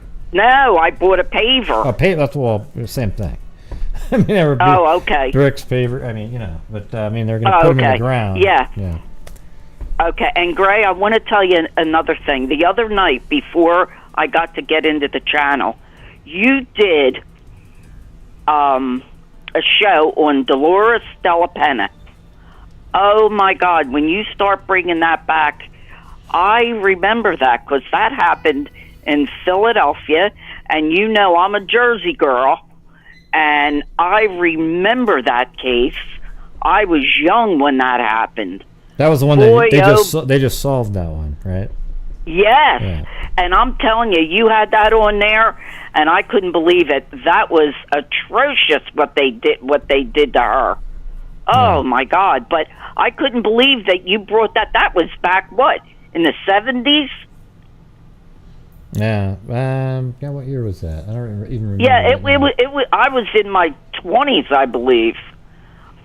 So that was something else. But Gray, I just wanted to call you to let you know it was me last night, and I thought, oh no, not this again. But listen, keep up the good work as always. And I did miss a lot tonight because I fell asleep, and because you're not finished one case and there's another one. And thank God they're getting solved. And I hope Libby and Abby, I pray to God for that family and those girls that this is going to be the year. This, if not in the next few months, but I follow that every day, and yeah, we'll see what happens. Well, it's definitely the one that I want solved, but first, you know, like I mean, that's the one. Oh yeah. It's just like, you know, just because I know Kelsey, I know Becky. Oh yeah. I'm friends with them, and it's like I just feel like you know, just listening to them over the years, you know, having conversations, they just, you know, they always it breaks your heart, and they have such good attitudes, you know, even though it's just this nightmare. And it's interesting. It's interesting how, like, for Kelsey, she was very shy and sort of introverted, and her face would always turn really red if she was in a weird situation. I saw that. And then throughout this whole process, she's become probably one of the more confident people you'll ever see, and her face doesn't turn red anymore. It doesn't do anything. She's just very confident and just able to handle stressful situations. So yes. Yeah. Well, you know, Gray, everybody thought with Delphi, and the police too, and I'm sure they made their mistakes, but I mean, everybody thought, oh wow, they have a video, a picture, and the guy, well, first it was down the hill, and then it was guys down the hill, so we figured, oh, this is going to be a week or two, and they're going to catch this guy. Well, it turns out maybe it should have been. You know, they always say, like Robert Ives always said, "Man, we thought we were going to solve this in the first 2 weeks." Well, maybe they should have. Right after they went to Kagan Klein's house on the 25th. Might have been a little quicker. You know. Can you believe that? I mean, they were there 12 days after. But I mean, Gray, everybody was talking about, oh man, they're going to catch this guy real fast. Because you usually, you know, don't have all that on a case. And what makes me mad with the Naomi case, you know that doofus knew that there was cameras all over that Walmart. He didn't care. He wanted what he wanted, and he was going to do it come, you know. Yeah, but he did care because he had a hoodie on and a mask, and he just thought he thought he was going to be clever enough to, you know, get in her car, not identified, and then. But guess what, Gray? You were making that, showing how that truck could have been there when you were showing. Well, I think it might have been over at like the Lowe's, maybe where he put the truck, and then he put her car at the Sherwin-Williams. That's what I think. But right. It might not be true, but just makes more sense. You put a truck at a Lowe's. It does make sense. You put a truck at a Lowe's, nobody notices it at all. And I know he was hooding up at all, but you know, and I hope that guy that he worked with that was fired. Mm-hmm. I hope the guy does so, because they tell you if you see something, say something. Well, he thought the guy was acting weird, and he said something, and then he gets fired. Jesus. Yeah, that's crazy. I don't know what that. It is crazy. The deal is there. Well, yeah. Well, Gray, we'll just. It's just sad all the way around. All these poor families in a blink of an eye are destroyed. Yeah. That's crazy. Oh, Gray, Nancy wanted me to ask you, do you think that guy could have killed the girls in Moab? What guy? Oh, this guy? Well, I mean, you know, when you say could have, I mean, you know, maybe, but what's pointing to that? Yeah, what's pointing to that? Now, well, she's just trying to get into the crime world, too. A rural area, you know, the whole, but I don't think so. I don't think so. Yeah, nah. I mean, when you say could, sure, somebody has to say, yeah, I mean, it's technically possible. Is it likely? Yeah. I don't think so. Yeah, I'm kind of on your side. I don't really think it could have went down that way. But, hey, look, we still have missing beavers to figure out. And yeah, I did some shows on that a long time ago. I know you did. I know you did a while ago. Hey, I told you when I first started out with this YouTube stuff, I didn't know what I was doing, but I had just retired 6 years ago, and I start looking up, you know, because I was always into forensics when it came out, and then I came upon your show and different ones, and some I wish I didn't, but I did. But I was new at this. Now I know what to look for, and I just like your where you bring all it right there with all the terrain and everything, and you map it out. Even with Libby and Abby on the bridge, you measured how long this was, that was. I mean, it was really excellent work. And I saw you in the Daily Mail too, which I do look on the Daily Mail, but they make more typos than I do, and that's pretty bad. Yeah. But you know, Gray, your name was mentioned in there. Wow. Yeah. Oh, that's good. I said, wow, Gray's a superstar. 2 times on Videopolitan, and now he's in the... I said, Nance, look, here's Gray in the Daily Mail. Holy mackerel. When was I in the Daily Mail? Just recently or a long time ago? Yeah, recently. They were talking about it. They said something about now, this isn't verbatim, but it was like, and this YouTuber, Gray Hughes, and I'm like, holy mackerel, Gray's even in the Daily Mail. Yeah, you're, I'll tell you, Gray, your stuff gets out there because people like your, and you're honest, and you keep a tight ship, because now I understand. You can't kowtow to these people. You just can't. Yeah. And and guess what, Gray? You don't. Well, So I get hate for it, but hey, who cares, right? I mean, it is what it is. Yeah. Well, anybody that can work and work on this the way you do, you spend hours. I mean, listen, and you're factual. That's right, Nancy. and I'll tell you, Gray. Yeah. Most people get on there and they just say a lot of dumb stuff. And I know it because I scout around and look at certain things, and I'm members of just very few. I've cut it down tremendously because now I know what to look for. And but your graphics, whatever you call them, I'm telling you, they're spot on. And you take the time because you're obviously an intelligent man, and how you figure all this stuff out. That takes time. So listen, you know the name is spelt wrong, the last name, but it's me. Yeah, and that's all right. And that's not my real name anyway. But God, I don't even answer to my real name. I'm waiting for somebody to call me Lillian around here where I live. Yeah. So, well, because I was told not to use my real name. So, but you know it. I sent you stuff before. Yeah. Well, hey, well, thanks for calling in. You're always nice. It's good to see you on my channel. Yes, Yeah. Yes, it is. And like I said, Gray, remember Rick James, everybody in chat. The girl's a super freak. Okay, look, Okay. I'll see you later, okay? All right, have a good one. See ya. You too. Bye-bye. Lillian. All right, here we go. Here's the that other one. Here we go, everybody. All right, call in user 1. Hi, Hey, who's this? this is Fred. What do you got, Fred? This is Herbert Bellmines. The FBI sent them. Okay. It's enough. I knew it was going to be another troll call. Yeah. There we go. That time it was the FBI guy. He's trying to call in with a he doesn't know that he never makes it onto the air. I knew it was going to be a troll. The ones that say call in user, or just any of them,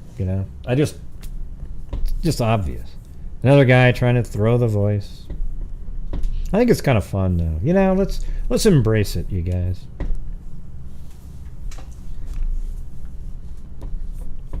And yes, everybody, I do have a mortgage on my house. How many of you have mortgages? He always sends these things like, Gray's got a mortgage. Who gives a shit? Hey, thanks, Billy Juliana, with some little troll fund stuff. Yeah, this time it was an FBI guy. Yeah, everybody has a mortgage out there. Yeah, apparently I'm not supposed to have one. And I'm not supposed to use any money that, for me, the money that I make on YouTube, for that at all. I have to let it just sit in some weird place. It's really crazy. You know, it's like these people are freaking nuts. Yeah. That's all I can tell you. How dare you have a mortgage? Thanks, trolls. People are really starting to like you guys. You know, you're really starting to come around. Good stuff. Thank you, Janet Drums. It's always cool. I like Lillian calling in. Pretty fun.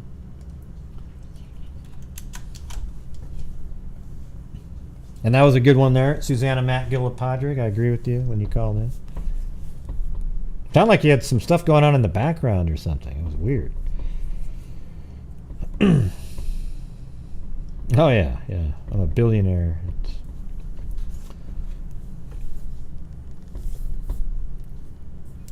Well, this is what I'm going to say. At some time during this year, if we keep up this pace, it'll probably be in like August or September, where as a channel we're going to hit $100,000 of donations out in the world to various charities since 2020. That's in a 3-year period. That is nuts.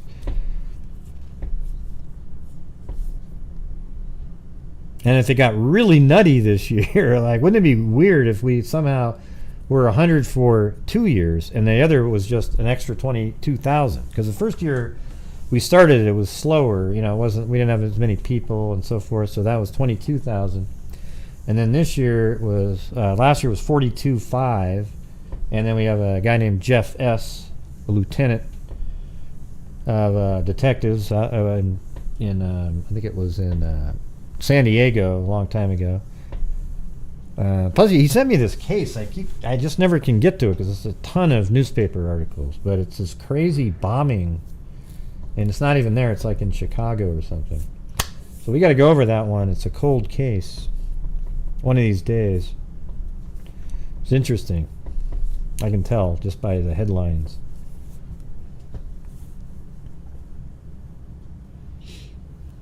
Well, I have Sherry Runs Late helped a prosecutor one time, and I'll show you guys this one again. 2 different cases. One of them never made it to court, but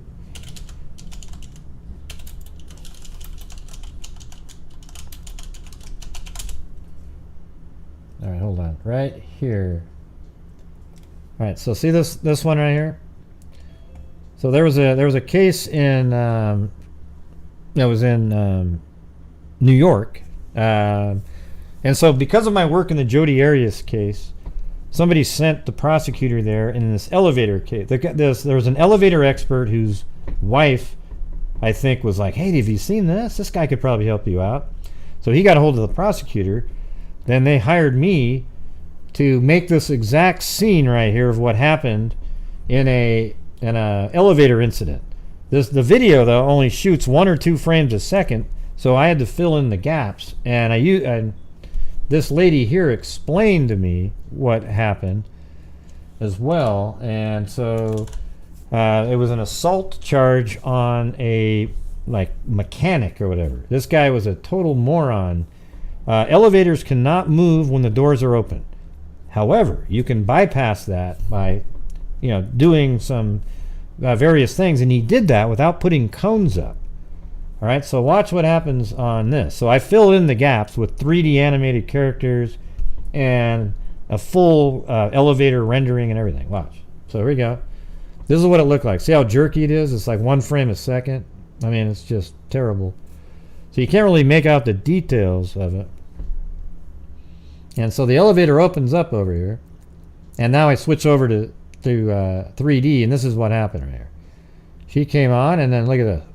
The elevator goes up, and then, I mean, her leg got drug up that tiny little gap, and this is what it would have looked like from inside the elevator. So you watch this. And then, boom. And then, boom! Oh man, it was crazy. It dragged that leg up to the 8th floor, and miraculously, she happened to be in a hospital when this happened. So she survived, but was in a coma for a while. And she kept the leg somehow. It doesn't really work or anything, but. And so, we won the trial, and the jury said that the video helped out tremendously. So there you go. Got a 2-year sentence, assault. And, you know, some of my work actually made a difference. I don't have time anymore to do this kind of stuff because it takes, you know, like weeks to do. But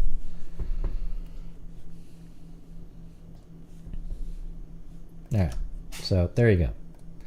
And then I've also worked with some private investigators on various videos and similar types of things. All right, so here we go again, everybody. It's also a call-in user. Hello, call-in user 2. How's it going? How's it going, call-in user 2? Hello, how's it going, call-in user 2? How's it going? You're eating bacon? You were eating bacon?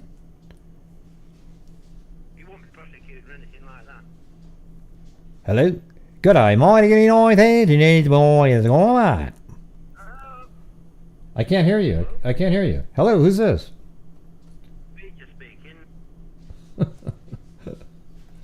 What an idiot.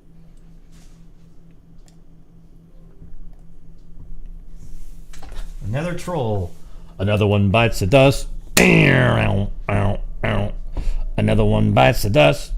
And another one's gone. And another. Oh, no.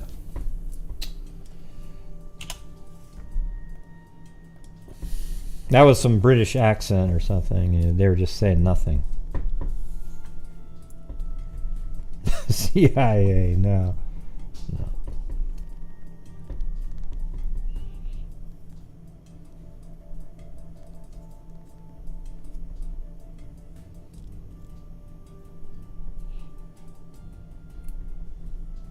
Yeah. Must get tiring having to unzip his self-mummification sack every few minutes to get his hands free and make these stupid calls. That's pretty good. Troll fund. Thanks, troll. Hey, thanks, troll. Thanks, 80s baby, and thank you, troll, very much. You're really helping support the channel. And you know what's funny is he keeps trying to, like, he thinks it's like, to me it's just goofy. He's even the threats are ridiculous, but I have them stored up because I will be turning them in soon, and we'll see where they all lead back to. You know, the FBI has the ability to find out that kind of stuff. All right, let's see. Chewbacca? I'll be Chewbacca. So I tell you what, if you call in and it says call in user, I probably won't answer. All right.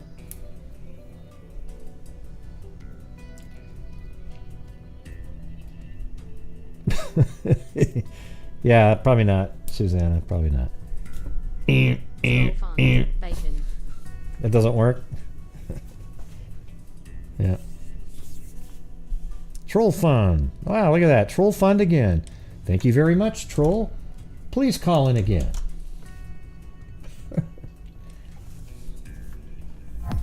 What a stupid troll. Yeah, you guys just you don't get to hear them because you never know what they're going to say. Too bad you can't use bear spray through the phone. Well, thank you. Oh, there's another call-in user 3. Here we go, everybody. Call-in user 3. How's it going, call-in user 3? Hello, call-in user 3. How's it going? Hello.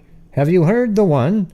Jack and Jill went up the hill, each with $1.25. Jill came down with $2.50. Ooh! Jack and Jill went up the hill, each with $1.25. Jill came down with $2.50. Ooh! You know what I'm saying? Yeah.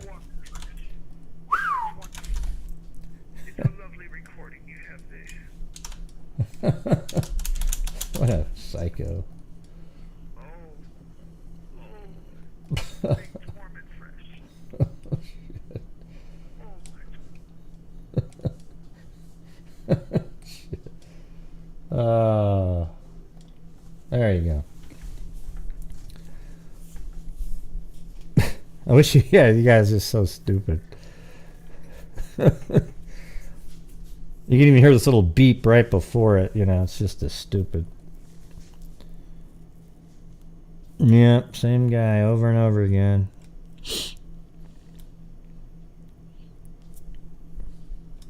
That's why I don't do call-ins that much. Yes, it wasn't a recording on the first one because he responded to various things I was saying. But the other ones, it sounds like they were just kind of like a recording. There was like a beep and then...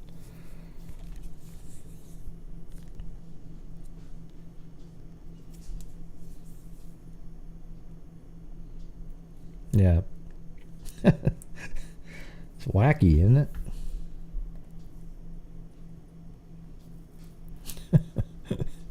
Man, you got that one pretty quick there, Beholder. That was it didn't even pop up on the screen for me. It was like, now what happens does that work if I, oh, it still works. Ask him if he wants to extend the warranty on his vehicle. Yeah, I was trying to do something like that. Maybe I'll do my let me see. Let me get that music ready. I'll do my ad that I do with this music right here.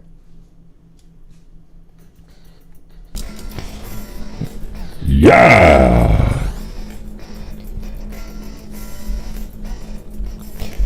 This is PIR, Portland International Raceway.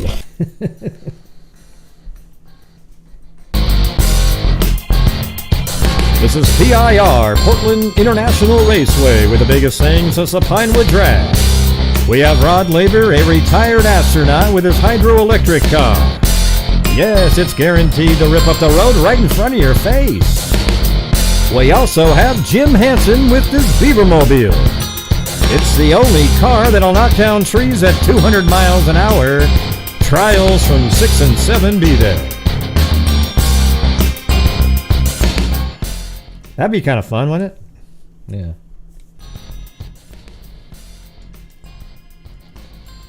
Yeah. I guess he didn't call back. Mainly because I blocked the number that called in. Darn it.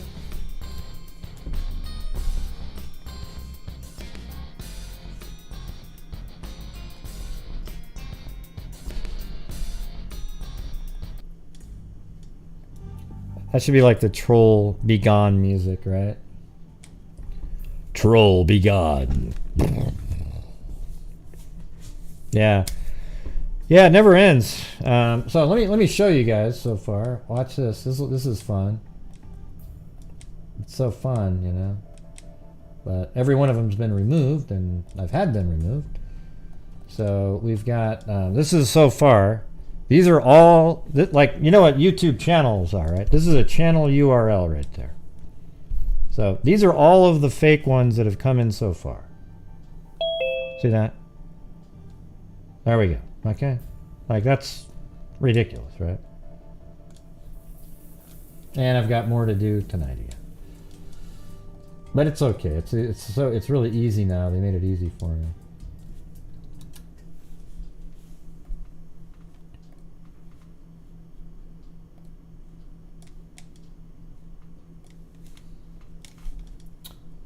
All right, what do you got? 608. Hello. Hey, Gray, this is Heidi. Hello, Heidi. What's going on? I just wanted to call to say there's some real people that really appreciate you and these weirdos that are calling in. Oh, my God. Well, thank you. Yeah, you guys don't get to hear what they're saying because I monitor it, but, it's just nuts. Yeah. Psychos. It is nuts. And I love your logic, and you're just really good. You're good for the world. Well, thank you. I mean, I know that I piss people off sometimes, but, I don't know. It's just, it's hard for me to just sort of pretend. Yeah, it's hard for me to pretend something's really interesting. or like really, wow, what a great thought. When I just think, like when people say, Gray, do you think they check the cell tower pings? No, I think they're all morons and they never even thought of it. It's like, how do you respond to that and say to them, great thought. I know. Boy, I sure hope so. I can't I'm just pretend, looking at him. Yeah, go ahead. Yeah, I'm just looking at him thinking the same thing, just shaking my head like, you idiot. Go back. Yeah, I just say So that. anyway, I don't call people idiots for saying that. I just go, yeah, of course they have. Of course they've looked at it. Anything that you think of that sounds really, like something that you would do, they've probably done it already.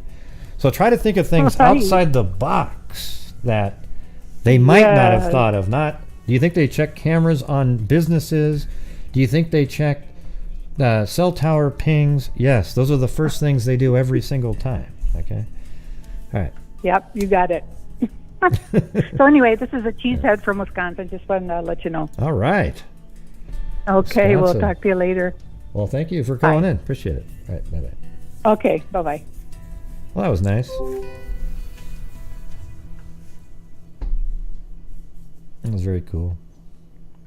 What was her first name again?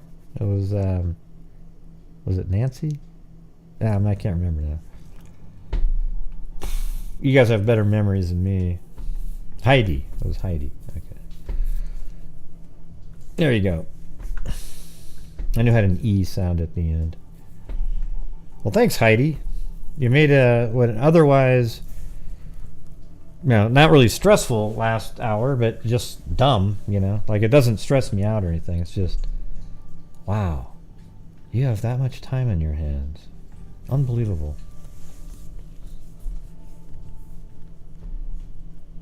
Yeah, but I really appreciate what she said. I know there's people that don't like.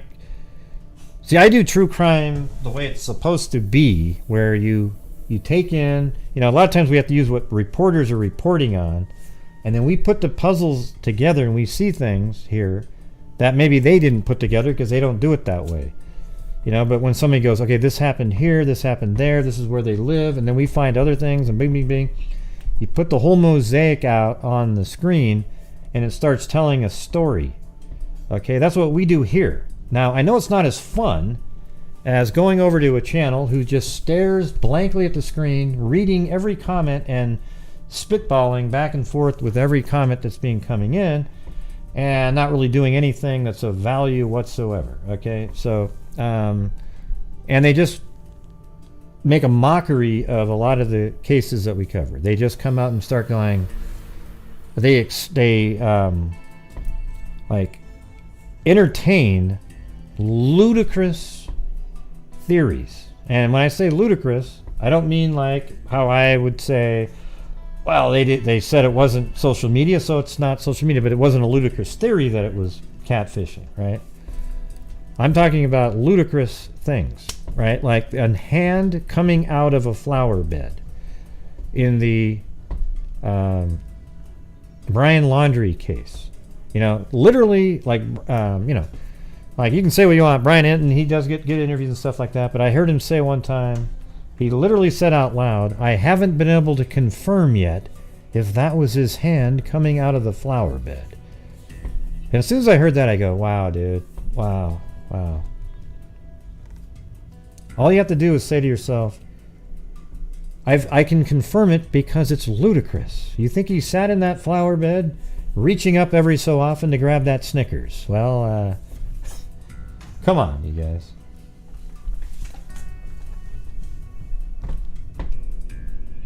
But, I'm glad that he's able to get different interviews because he's working for a bigger organization. I don't have an organization. I'm just me. No, he really wasn't the saint. He was trying to get views and stuff back then. And that's why he only does the really big ones. But I can imagine the people he worked for are who determine the next big case to go to. He's not like a YouTuber just choosing the big one. So I've learned I won't blame him for the choices, going straight from Brian Laundrie to Summer Wells and then straight to this one. No, he wasn't trolling at all, the saint. Yeah.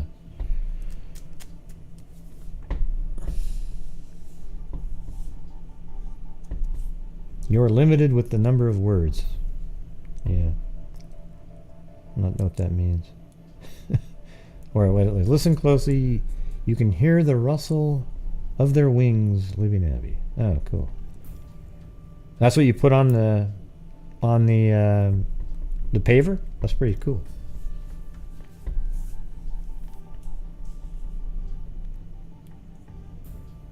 Yeah, that's what I'm talking about. That's exactly right, Tim Legowski. Just sitting there in front of the house, hour after hour, and one of the worst things that he did was that he gave attention to the morons with the bullhorns. You know, literally giving them airtime and pretending they're meaningful. That's one of the things I didn't like. Now it looks like he's getting out of that mold a little bit, so we'll give him some credit for that. But it was really disheartening to see an actual news channel apparently. I don't know if that's what he was doing. It seemed like he was more of a freelancer on that one. But giving a voice to the idiots with the bullhorns. You guys remember those people?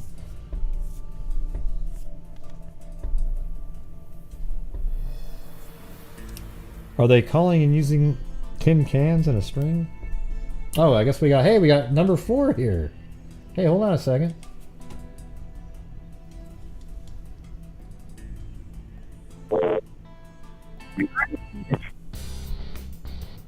I'm Chris Hansen with the Atlanta News Team.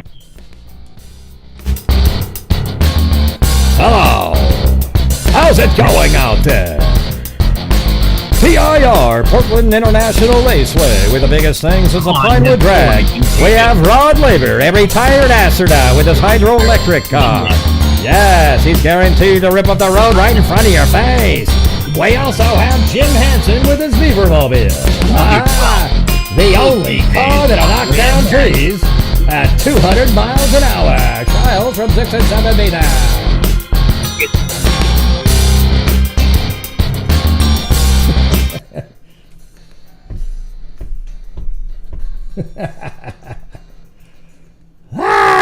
That worked out pretty good that time, didn't it? Yeah. Yeah. That was awesome. Yeah, I think that works for that. We're going to start doing that more often. Oh, yeah. He was trying to do a Chris Hansen one, you know, like.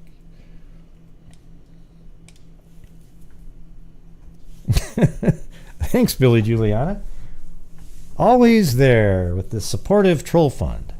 Man, he's going to help finance an entire identification at some point. He'll get no credit for it, but yes.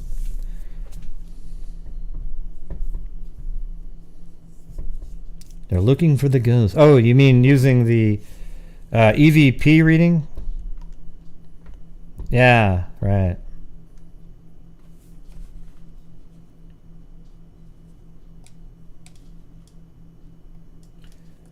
Where is that one? Oh, yeah.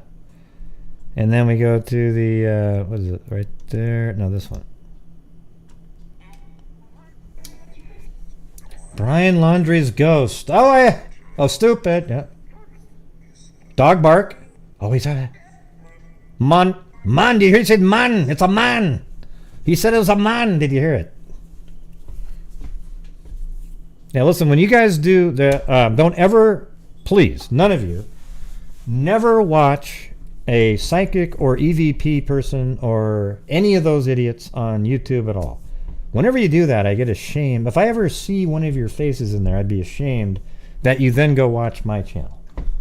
Okay? Because they are absolutely embarrassing people. Okay? So here, what EVP people do is like this. You know, like I did yesterday, I went, you know, just starting to cover the Cassie case, or Cassie Carli case. I just started covering it, and you know, I put it together and stuff like that. So that's what they do, but they pretend the sounds that you're hearing are what lead you to those things. It's insane. So please, please, for the love of God, don't ever watch those. Oh yeah, unless it's for comedy. Because I do go over there and I watch it for a few minutes and I go, it sounded like he said igla blugaglag to me, but you said it sounded like he bought a log and put it on a fire. I didn't hear that at all. Yeah.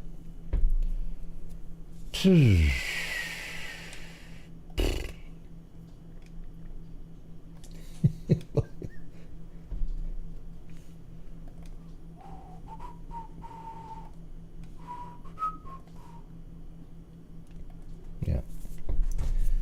All right. Well, I don't have any more music to play. And where are we at here? Might as well keep that on because the next thing I'm going to be doing is a spin on the wheel. Look at that. We've been on here for 3 hours and 42 minutes. I'm sorry of it. Some of it was filled with nonsensical troll stuff, but when we don't have the phone lines open, that goes away. They just do the chat stuff and the mods are all over that, so it doesn't really matter. All right. I just happened to open up the phone lines. Unfortunately, the I mean, I think if we just did a pure Delphi show, normal people call in. This guy, though, is a psycho regarding the Delphi case. So he always, anytime there's a Delphi-related thing, he really gets into high gear. All right, let's see what we got. Is he back on again? Yeah, yeah.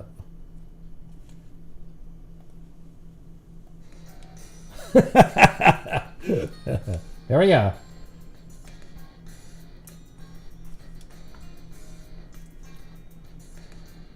Hey, call in user 5.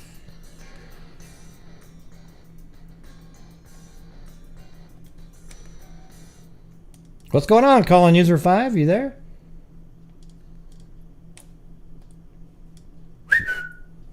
Call in user 5. Call in user 5. Call in user 5. Hello, who's this? Are you an EVP reader?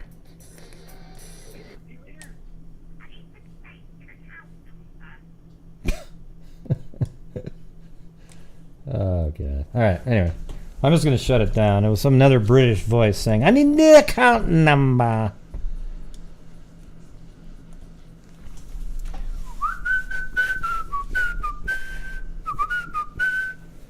Yeah, well, I just shut it down, so there's no more. It's okay. It's all right, you guys. That's right. Stupid. Yeah. So anyways, I apologize for all that, you guys, but I can't control who's calling in. You know what I'm saying? I can just listen to it, and if it's a troll, you get rid of them. And I have actually had call-in user whatever that weren't trolls. You know, so you never know. It might be a good normal one at one point.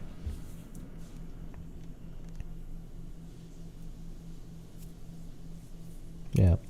All right, you guys. I think that's going to do it for me. And, you know, hopefully we get some actual, you know, 2 cases are basically solved. We just have to wait for, you know, I'm looking forward to reading the probable cause documents in both the Naomi Irion and Cassie Carli case, because then you get to know exactly what they know that leads to probable cause to be charged.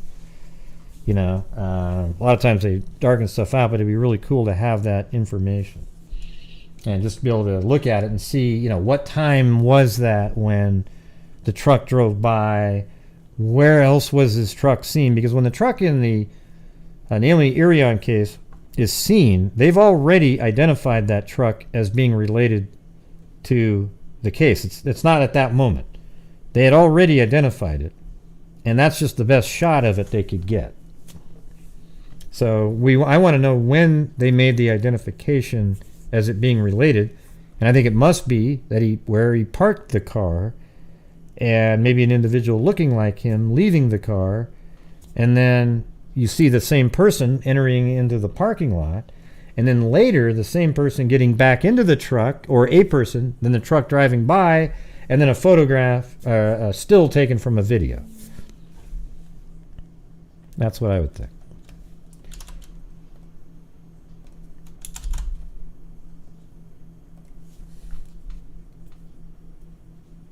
Yep. All right, let me get to. God, did I lose it? Huh? It's not there. It's not there. Oh, there we go.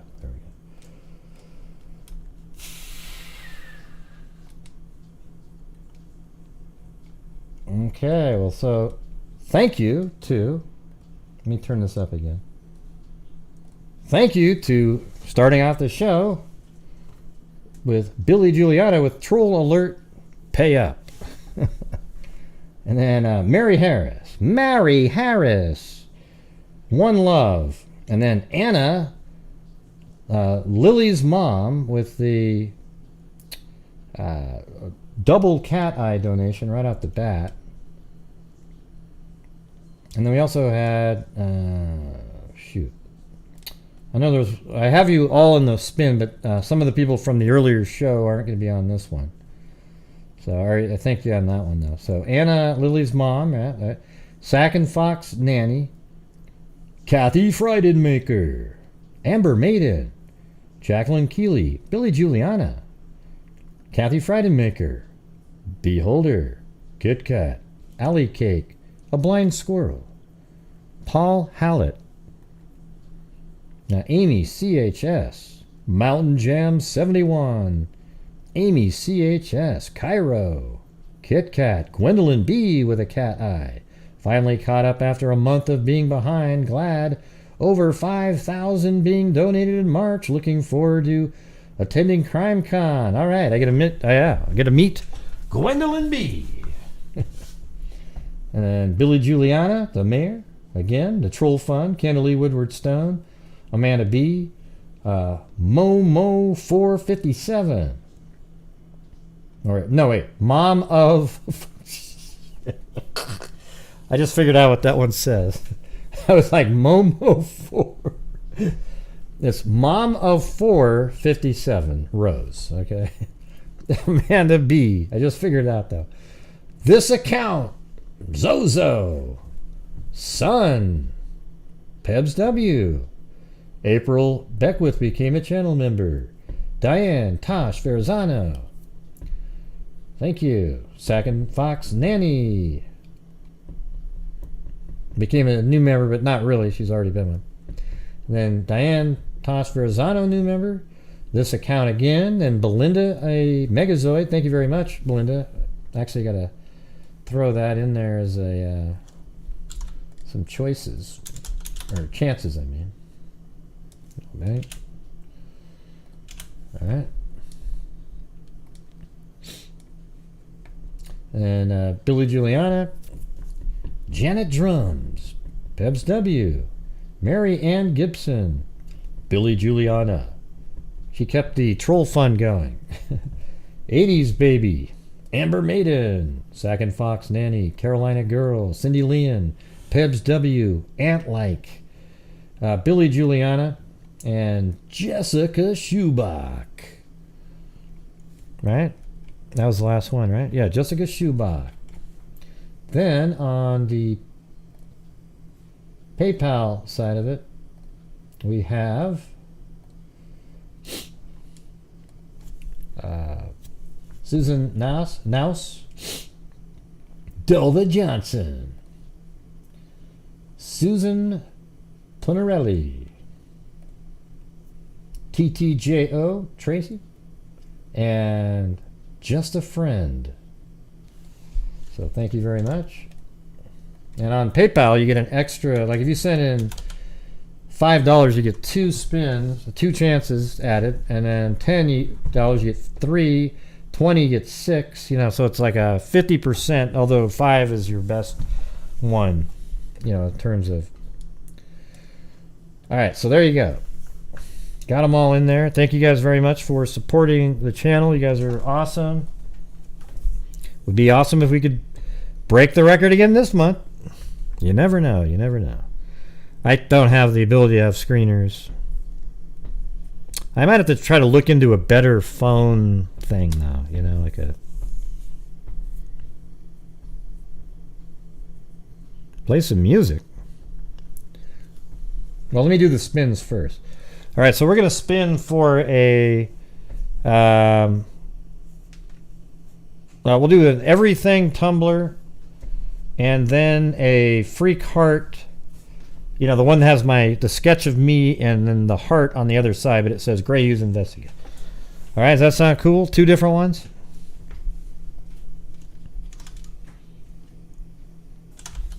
Plus, you can't really play music because it's copyrighted. But this guy has some.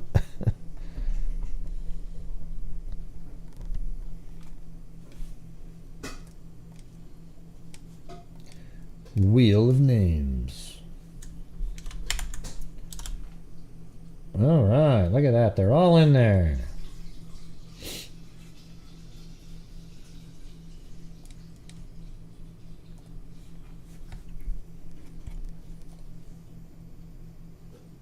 There it is. The Wheel of Names, everybody. The Wheel of Names. Shuffle, shuffle, shuffle, shuffle, shuffle. Here we go. This one is for the Everything Tumbler. The next one will be for the Freak Heart mug with the sketch on it. Ready? Here we go. You guys ready? I should put one in there that says troll on it. Now let's do that one. Amber Maiden! There we go, Amber Maiden. Oh, there you go. Look at that. Amber Maiden. You. And if you've already got that one, let me know and I'll give you a different one. All right, Amber Maiden? I don't know if you've got that one already. If you don't have that one, I'll send you a different one. Here's what I'll do. I'm going to put the troll in there, but it's always a respin, you know. So there we go. So the troll's always a respin. They're always giving. You see, it's always helping everybody. All right, here we go. This is for the everything. I mean, not the everything. The Freak Heart mug that has the sketch of me and then it says Grant Hughes Investigates on there. Here we go.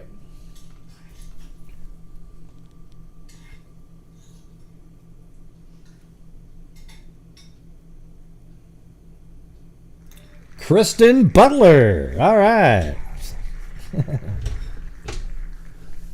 All right.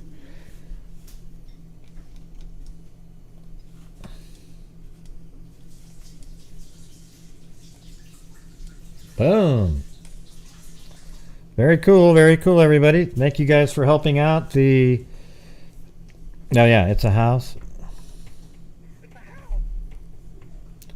And if you're new here and you don't know that case, it's the Alec Murdoch, or the Murdoch murder mystery cases. You know, so it's Alec Murdoch, and then a couple years before, his wife and son were murdered. The same son that was murdered, just a pile of shit. I mean, I hate to say that, but he, you know, killed this girl by being drunk on a boat. Just a total Timmy, they called him. I don't even know his real name anymore. His name is just Timmy to me. And so he comes home apparently from, you know, dropping off his dad or hunting or whatever. We don't really know for sure. And he finds his wife and his kid murdered on the ground, and he calls 911, and he's crying and stuff. Then eventually, the 911 operator had the gall to ask him. She said, "Do you live in a house? Do you live in a mobile home or a house?" Yeah, it's a house. How dare you? I'm a Murdoch, everybody. Right, so that's how that all played out. Huh? You live in a mobile home or a house? Do you live in a mobile home or a house? Okay, geez, I was just wondering if you lived in a mobile home or a house, for God's sakes. Yeah, he's a terrible person, man.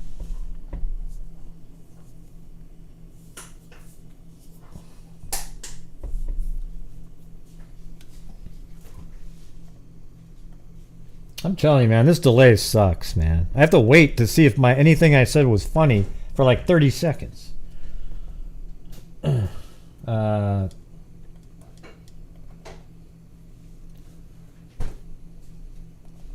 anything over here funny? There we go. Here's some good music.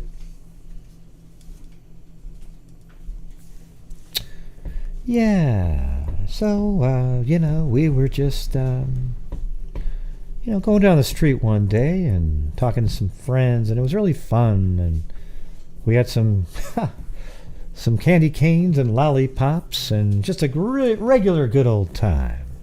I hope you guys too can have some of the same types of all right, how about this one?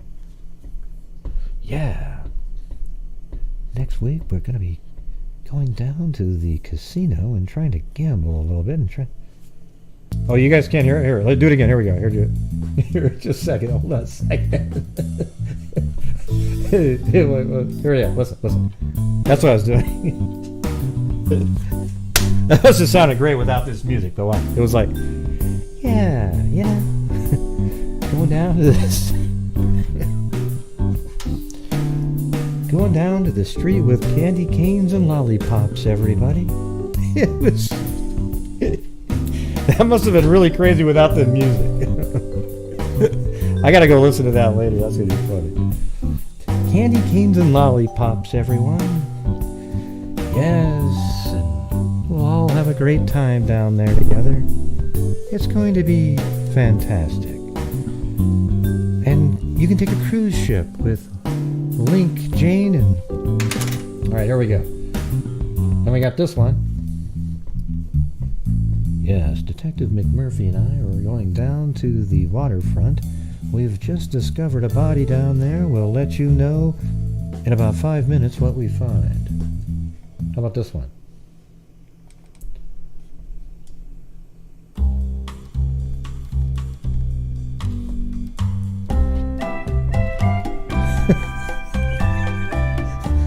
The Love Boat!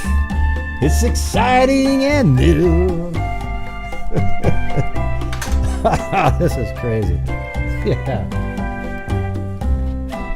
Yeah, look at it. Can you see them on the Lido deck right there? Alright.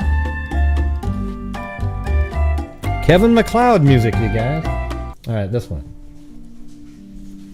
Oh yeah, this is...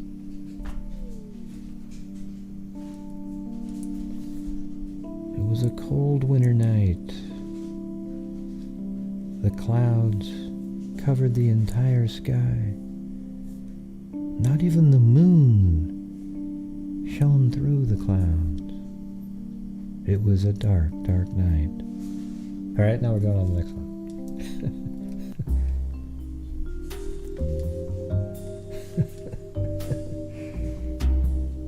Yeah. That's like a detective one right there. Are you going to sleep, Carolina girl? You don't like this kind of music?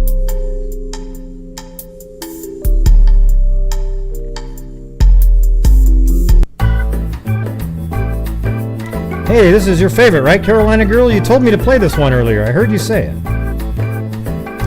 Carolina girl was the one that told me to play this later. Yeah. Hey, so going, everybody. You know what we should do this one is do some... Jack and Jill went up the hill to fetch $1.25. Jill came down with $2.50. Oh yeah.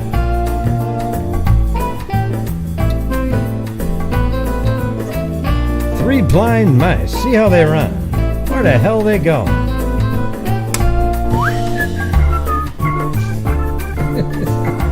How about this one?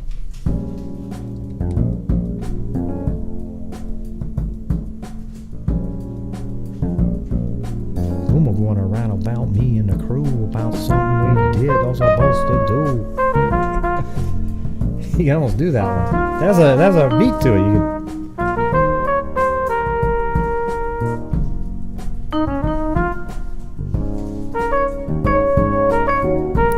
All right. I kind of like this one.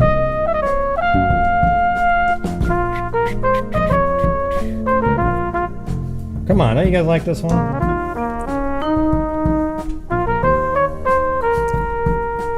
Hey, Carolina girl, come on, you like this one, right?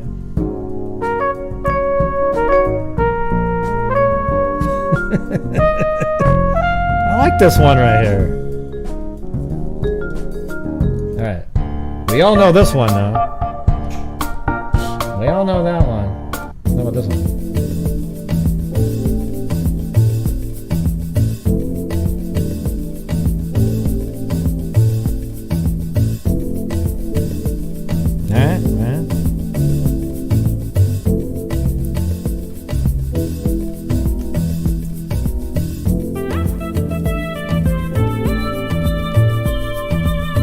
Our new workout program and diet supplements. I think you'll all enjoy those very much.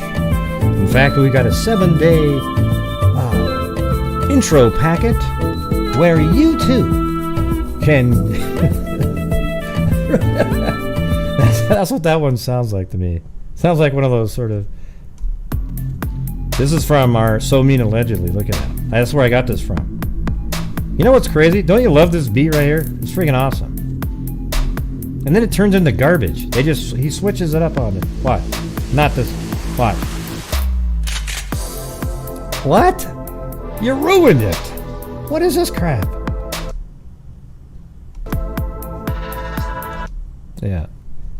And this is when the troll calls in, right?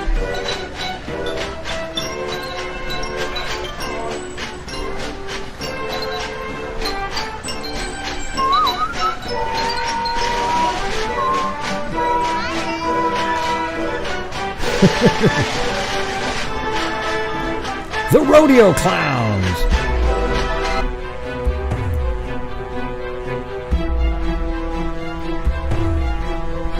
Yes.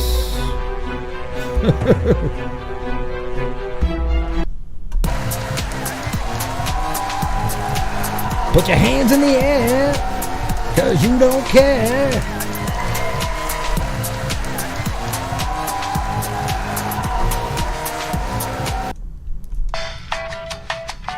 This is my all-time favorite song right here.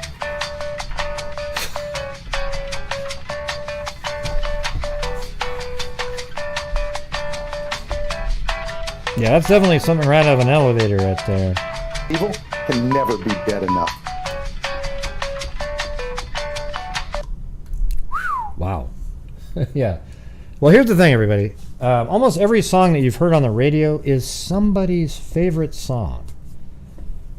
So, name a song that you think is like, wow. How in the hell could that have ever been somebody's favorite song? I would say Roller Coaster. You remember that one? Roller Coaster. It was like in the 70s-ish, you know. It was just the worst song ever. But yet somebody out there went, wow, this is awesome. Now maybe like Una Paloma Blanca, you know. Yeah. And they always I think they should do mental evaluations when somebody says their favorite song is Coco Cabana from Barry Manilow. They should get a lobotomy, okay? Now if you said Mandy, I could say, I can see that. It's got a good, you know. But if you say Coco Cabana, it just, all right? Let's be honest on that one.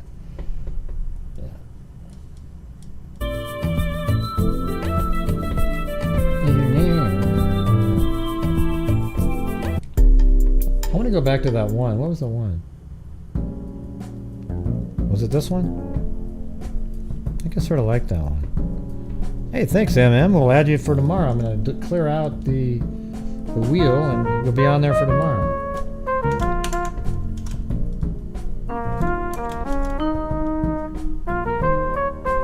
I kind of like this one, you know? This might be the good hold music.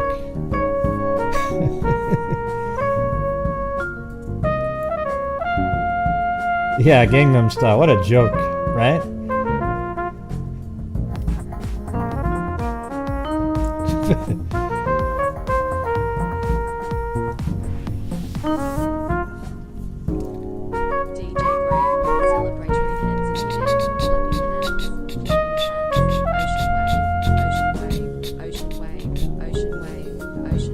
Thank you, MM. Ocean Way. That's a lot of ocean waves.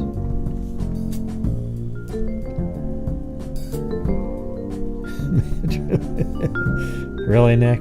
Okay.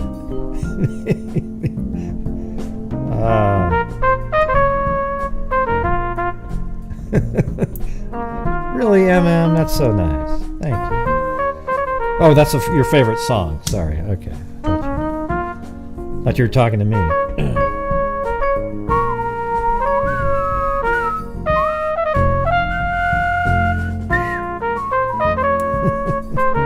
need to eat an apple.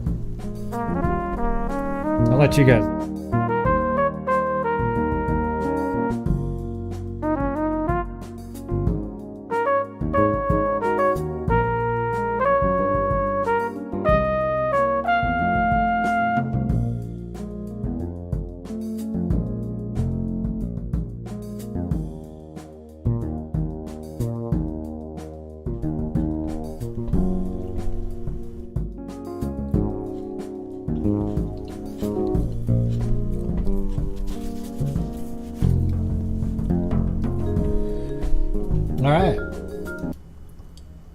Well, anyways, thank you guys for being here tonight, helping support the channel and the charities. You know, so we got a good start to this month going. I think next week we'll be donating somewhere, maybe again to the ballpark. I don't know, maybe we'll see.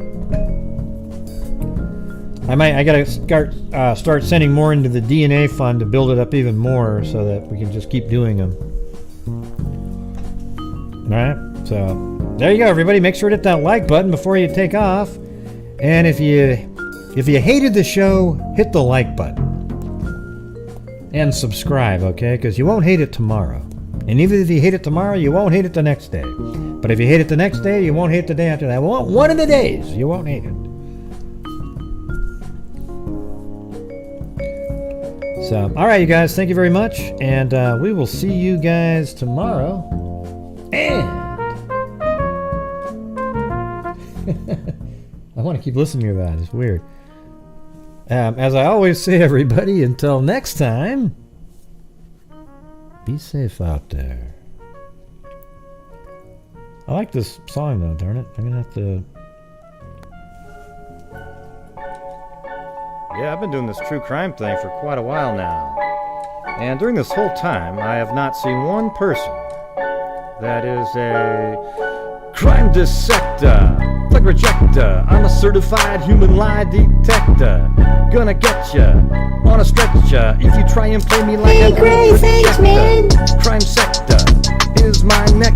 Professor Gray is gonna give another lecture. Crime collector, Free connector, and I'm always gonna be a protector. Full reflector, interceptor, and I'm here on a spectre with a vector. on his Vector, with always smack ya. Just remember, smack it, smack ya. I have no agenda, I'm no pretender, and I'll serve it to you straight without the blender. And in the end, I'm gonna send ya on a mission to reveal the true offender. Yeah, so I'll just get right back to work. All right, everybody? Talk to you.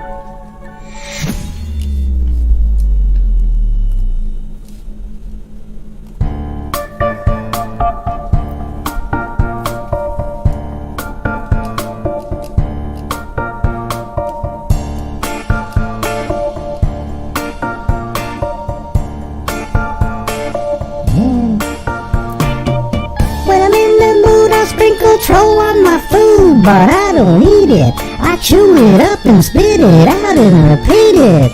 It's not a treat. The troll is beat. Just one of the ways that I defeat it. Staying in my groove when there's a troll on the move. Just takes a second to remove, 'cause every time I conclude, the troll is gonna lose. Nice try, wizard eye. I see you creeping on the sly. Why you think you're so fly? Such a whiny cry, battle me, you're gonna fry. Gonna send you out to mummify. It's time to say goodbye.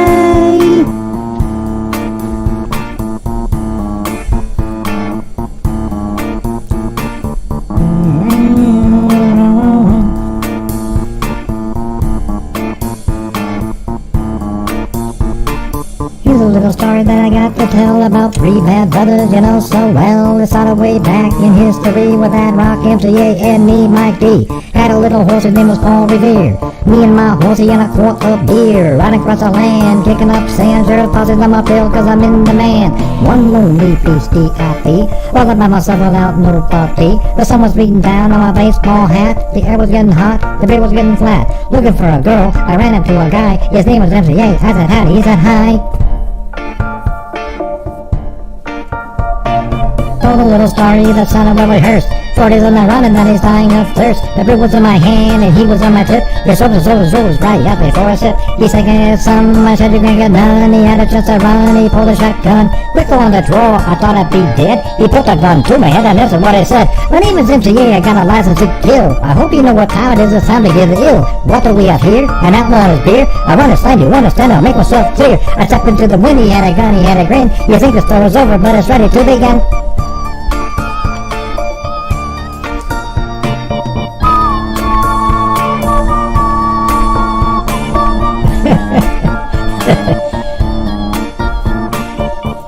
Hey, I'm sorry, ducking felonies, that Mary Lou screwed you up like that. Okay, I'm sorry about that.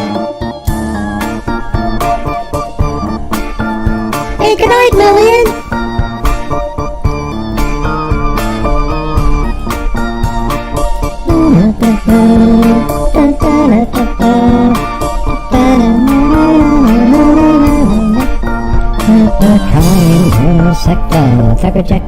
I'm a certified human lie detector.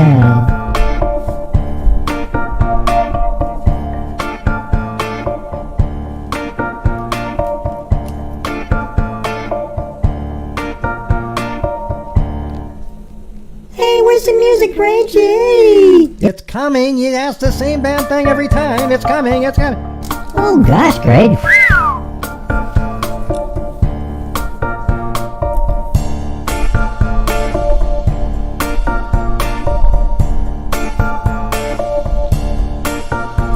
Alright, stop.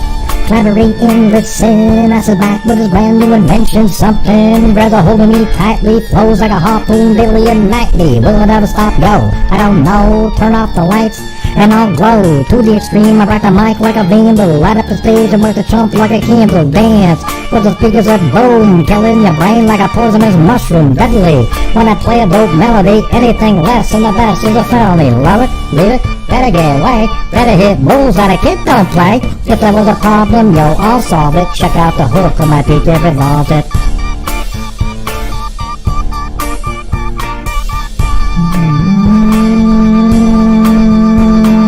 Now that the party is jumping, with the bass kicked in and the fingers are pumping. Quick to the point, cause the point no faking. Cooking MCs like a pound of bacon. Burn it up, yeah, quick and nimble. Go crazy when I hear the cymbal with a hi-hat, with a souped up tempo. I'm on a roll, time to go solo. Rolling in my 5.0 with my rack top down so my hair can blow. The girl is on standby, waiting till to say hi. Did she stop? No, just rolled on, kept on. Pursuing to the next stop. Up to the left, I'm headed to the next block. Block is dead, y'all, so I continue to A1A. Detroit Avenue. Girls wear hot, wearing loose in bikinis. Rock man lovers, rubbing the bikinis. Jealous, cause I'm out getting mine. She was a gauge and Manila was a 9. Gunshot rings out like a bell. I got a 9 out of her with shells falling on the concrete real fast. Jumped in my car, slammed on the gas. Bumper to bumper, avenues packed. Time to get away from the jack is jack.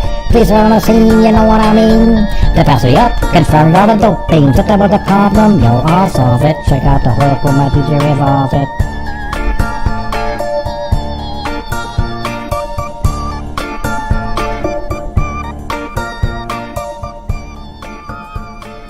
Good night, everybody. Gee. What are you saying G for this time? Well, I wanted to keep going and you faded out the music. Gee. Well, I think everybody's a little tired right now. We've been on for 4 hours and 16 minutes. And a lot of these literal freaks have been here the entire time. Do you get what I'm saying, Marilyn? Oh, okay, so you're trying to be nice. No, not really. Ah, jeez. Okay, well, now you got me trapped into something. All right, good night, Mary Lou, too, okay? Gee, Greg, what a curmudgeon. Well, that's what they say.